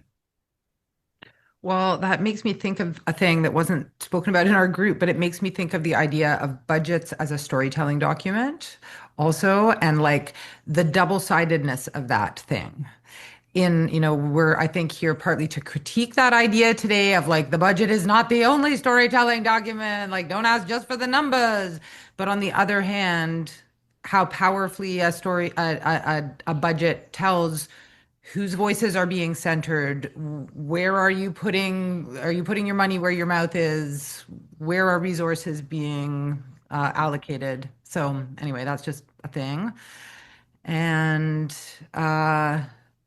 I just wish we'd had more time, and I'm kind of reflecting on all the people we didn't get to hear from. There were wonderful contributions, but I felt like I'm just reflecting on it being hard to leap into a conversation online with strangers, and just being grateful for people showing up today to listen and like applauding. I think I would probably, if I was showing up, I wouldn't have spoken either, probably, because it can be intimidating. And I'm just thinking about that. I'm left thinking about that. So Yeah. for now. Can I add something to that just to end? I think it's also interesting we're looking at social impact. In the first chat or the first storm, there was food and engaging and all this stuff that was mentioned. And you mentioned budget, and I want to put like $100,000 for food and feed my audiences when they come to my show, but it would not be considered viable, right? So I think there's also these conversations where as social impact is also about providing safety and space and welcoming and belonging for different communities, where does that go in our overall budget in the arts?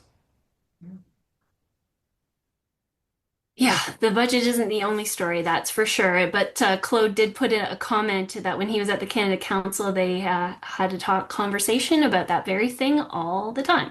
So yeah, I think it's a message to the funders that yes, the budget is one of the stories, but not all of the story. We just have to come up with better ways of capturing those stories, I think, so that they can be amplified out into the world. But yeah, and of course, if there was anyone else from the group who feels as though there was something else that was really sitting with them that they wanted to share, you can put that in the chat. But let's move on over to the second group. Is social impact a byproduct or a goal? So Jesse and Sherry, you were both kind of co-leading that conversation. What was coming up for what was your big takeaways? Tricky because it's a complex and diverse group of people all having thoughts about how that term has impacted them as artists or practicing in their fields, where it feels like it can. I think that everybody could agree that intrinsically, inherently, we all understand that we implicitly embody social impact. Artists just do that we are born with that holistically. It's the nature of what we do. And then there's a very, looking at the more practical part of thinking alongside of institutions, or how can we kind of carry the responsibility of providing some kind of social equity impact with our art and our work while we are also in a time of not nimble institutional opportunities with there's like, yes, capitalism might be over today, but the impacts and the effects of it are very much felt right now, this minute. So we're all kind of working within those economic fields. There's a certain frustration too with the language, or just a desire to change that language altogether. Let's just change this wording, let's just change this way of framing things in order to maybe center more like what we're actually meaning, which is perhaps I don't know, it's tricky, because we have inclusion, we have underserved communities, we have diversity. These things are all by nature absolutely necessary, but the terms themselves have become these kind of clunky things that are affiliated with stuff that has maybe not gone the way we need it to. So sometimes maybe it's the language, or maybe it's the actions of busting out of these kind of institutional ways of thinking that people are craving. Well, and I did feel that the conversation was really just picking up when we ended. Yeah. And Yeah. it speaks to Sherry's point about language. I think we're talking about an area which academics have been studying, but we need more vernacular. We need more kind of language that can be used within our practices and within our communities so that these concepts are really grounded. And I think in particular, if I was the head of an arts organization, like an arts funding organization, one that had resources and gave them out, I'd be doing events like this every week, because I think the appetite to have these conversations, the appetite for this kind of sense making, is tremendous, and there isn't really any institutions who are trying to meet that or create opportunities that come from that. And finally, the point I made in my original remarks, and I kind of followed up in our panel, which I'll reiterate here, is capitalism has ended. We're in something much worse. And it's dominated by corporations, it's dominated by algorithms, but it does not have any of the traditions we would associate with capitalism, like free markets, for example. And that is why we have to evade the language of capitalism, because we are in something much worse. And the consequences of that, as we're seeing across the world, are really terrifying. And that's why I think we have to move away from the idea that our institutions, our bureaucracies are going to remain as they are. We have to either build our own or recognize that what is coming is much worse. Anyone else from our group who wants to chime in? Yeah, certainly feel free to do that, either through the chat, or you can raise your hand if you'd like to contribute in that way as well. But just want yeah. to Robin is saying, Needles, I just want to add what I to our group. The book by Alex Sarayan is a must read. If you haven't read it, read it. It's a whole new way of thinking called the Audacity of Relevance. Alex Ryan is put back in the chat again there, I hope, but at any rate. And also Max Wyman's book of Compassionate Imagination. New Ways of Thinking is called You Go to the Community and You Do What the Community Wants, not what you're telling the community it wants. Whole different way of thinking. Thank you. Kevin's got it. Thank you, Jane. Thank you for sharing those resources. And yeah, if there are other people who are thinking of resources as we're having this conversation, feel free to add those to the chat too, and we can certainly share those back, like a reading list or a podcast list, listening list. Let's move on over to the systems group. Shannon and Kevin Loring, what came up for you both?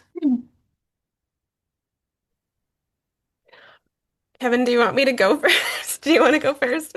Okay. I made a few notes from what the group talked about because I think initially there was just this acknowledgement of the tension between like wanting to expand, like wanting to use our imagination to unstick ourselves from these, the boxes of the industry. And also then the acknowledgement of that like that struggle to actually do that. And and then there was also some really interesting offers around like cultural policy as like how do we build these reciprocal relations inside cultural policy? So, like artists are working so hard for their work to have relevance and resonance and to affect change and care and all of these things like that, all of these, whether their goals are byproducts that come from artistic engagement in the world. And so it's very hard to try to then like in the system try to like then like crunch that down to something that just feels like it doesn't belong at all in the world of the arts. So we also kind of got to talking a little bit about the dynamics, like the relational dynamics of our field, and that like working at the level of the relational can support some transformation, like where it's can be very hard and long to change systems and structures and policies.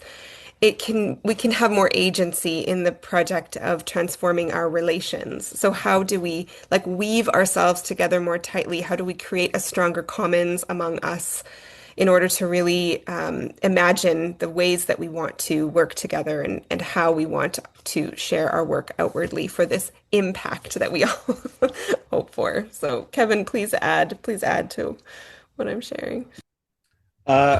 I don't have much more to add other than I too felt like we were just starting to have a conversation. It wasn't enough time. These are really deep subject, and they require a lot of attention and discussion and dedicated time to sort of really begin to like get in there and massage out what it is that we're looking for. I think that there was discussion or talk, there was offerings about that what Shannon remarked about, like the tension of the systems that we are all placed in, and that we have to navigate, and the how difficult that can be. But it was very much the surface of the surface kind of conversation, just starting to have some thoughts around what these systems are and how we navigate them, and how what I mean, my interest is how do we subvert them, how do we tunnel through or between the spaces of these systems to get to the goal that we're after, if there is a goal that we're after, or the exploration that we're doing, or the work that we're engaged with. Like that's kind of where the strategies that I think that we need to start to think about is how do we like make new relationships that sort of replace the ones that we're not seeing, or the ones that we're engaged with that aren't satisfying what we're looking for. And how do we relate to the, like it's so important when we're talking about how do we what impact is, like what the communities that you're engaging with, what are those conversations, what do they look like? Are they following the same formats that all of the institutions have followed over the decades before, or are you creating new relationships and new ways of engaging? And I think that has to be part of the way forward if you are frustrated with the status quo, right? If you are seeing this sort of dystopian future unfolding before us, how do you subvert that? How do you counter that? How do you go after something that is counter to those negative outcomes that you see? And I think that we as creators have to become creative in engaging with these ideas around policy and systems, and call them out when they need to be called out as well, to identify the places where they're failing, and there are many. Thanks, Kevin. Is there anything that any of you shared that you'd like to kind of remark on a little bit further? Is there, now that Kevin and Evelyn, you kind of went first, so is there anything that was shared by one of your co-leads, collaborators, that you did mention something, Evelyn, in the chat about a conversation around professionalism and community arts. And that's a topic and a tension that's very near and dear to my heart. Is there something more to share on that you wanted to unpack? Certainly. I mean, it feels like an ongoing concern and conversation in my fields of interest also. And one thing I was struck in, I mean, we talked about that division around the way that we narrate the impact of the arts, and that community engaged arts is the second class citizen to the professional arts in that storytelling. And yet, Kevin, you maybe I don't want to you already articulated this rather beautifully, but something about the way that so many, let's say, of I mean, I think the way many communities come into the arts is through community arts. Many people come into the arts is through community arts, what we could call that, but especially uh, marginalized communities or communities who haven't been welcome in traditionally like high culture, Canadian culture, colonial culture spaces. Like a way in is through community arts. But then what is the translation? Like, do we is part of our storytelling like the idea of community arts is just ingress, like it's just an ingress point to then become professional? Like we need to dismantle the that divide between them and that kind of class citizenship between these art forms. You shouldn't have done that. I just put in the chat that I think we're having a conversation that's based in white Eurocentric sensitivity, and we should name it as such. Because there's no difference or separation. Like it's really hard when you also ask people to say what are they when they've been working across the disciplines and it's considered in their creative practice. So it's not dance and then theater, and it's all a part of the practice because there's historical and national storytelling involved. There's also that problematics of what we're not doing is there are communities out there who have been succeeding at working and presenting within their communities, but systems do not want to learn from them.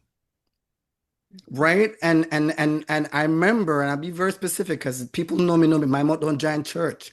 I remember when we were doing the Cultural Leaders Lab for TAC, and there was a search engine group for the next ED of somewhere, and everyone selected was from white Eurocentric spaces. And I said, but what about the South? What about spaces where Theater of the Press came from? What about the spaces in Colombia where they're doing amazing mural art and practices? And what about these places as well in the conversation in a country that says it is the most diverse in the world? I won't take up any more time because I'm really passionate about these particular things and really aligning it back to, of course, the impact that it all has on also Indigenous arts practices, right? Because it's a whole other conversation about when it was legal in this very same country that's supposed to be diverse for Indigenous peoples to practice their own art. And I have to understand that impact on when I walk into certain spaces as a Black individual as well, because it's about space making and place making, and every art is political. We talk about privilege of creating work and things. That's a privilege we've created because of a funding system that is historical and favored white artistic practices in a country that's demanding and depending on immigration, but just pass laws to no longer have international students come to this particular country. I'm gonna stop. I'm gonna stop. I'm gonna stop. But you can always come back. Sherry, did you have your hand up? Did you want to chime in? Oh, you're muted. You're still muted. Oops. I was just preach. Like I was just like saying that's right, Perfect. All right. Well, is there I'm going to, Michelle, maybe you can help me here and unspotlight everyone so we can just see everybody, and see if there are any other questions or comments or anything that people had shared that they'd like to before we depart. So many intelligent, amazing people in the room, and it's so great to see your faces here. I'm glad we had a chance to have this big gallery view. Soraya, you're right in the middle of my screen. Um, um, is there anyone who is also having anything that's just burning with them that they want to share? Obviously, these questions and these conversations can be only what they can be given the 2 hours we have time together. But I will say that these are ongoing, continued conversations that hopefully you can jump in and out of so that we can continue to support them and build on what's being said. Yeah. I wonder, Robin, if we might also like have, just because we're going to save this chat, could we like end with another chat storm that's like, what is the question you're leaving with today? Or like, what's the next thing we need to talk about? Like,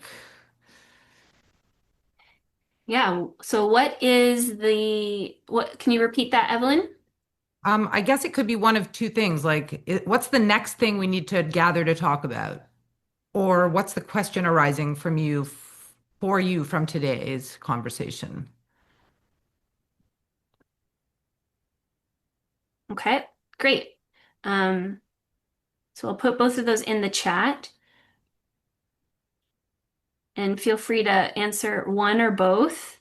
Um, yeah, and you don't have to wait. We won't do the traditional chat storm just as it's coming to you. Feel free to add that to the chat so that we have that captured and we can share that back with you.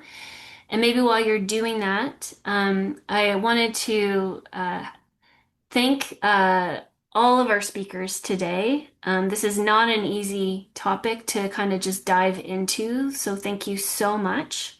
Thank you to the Metcalf Foundation and Toronto Arts Foundation, the OAC for supporting the PIN Public Imagination Network. And Evelyn, do you want to close out?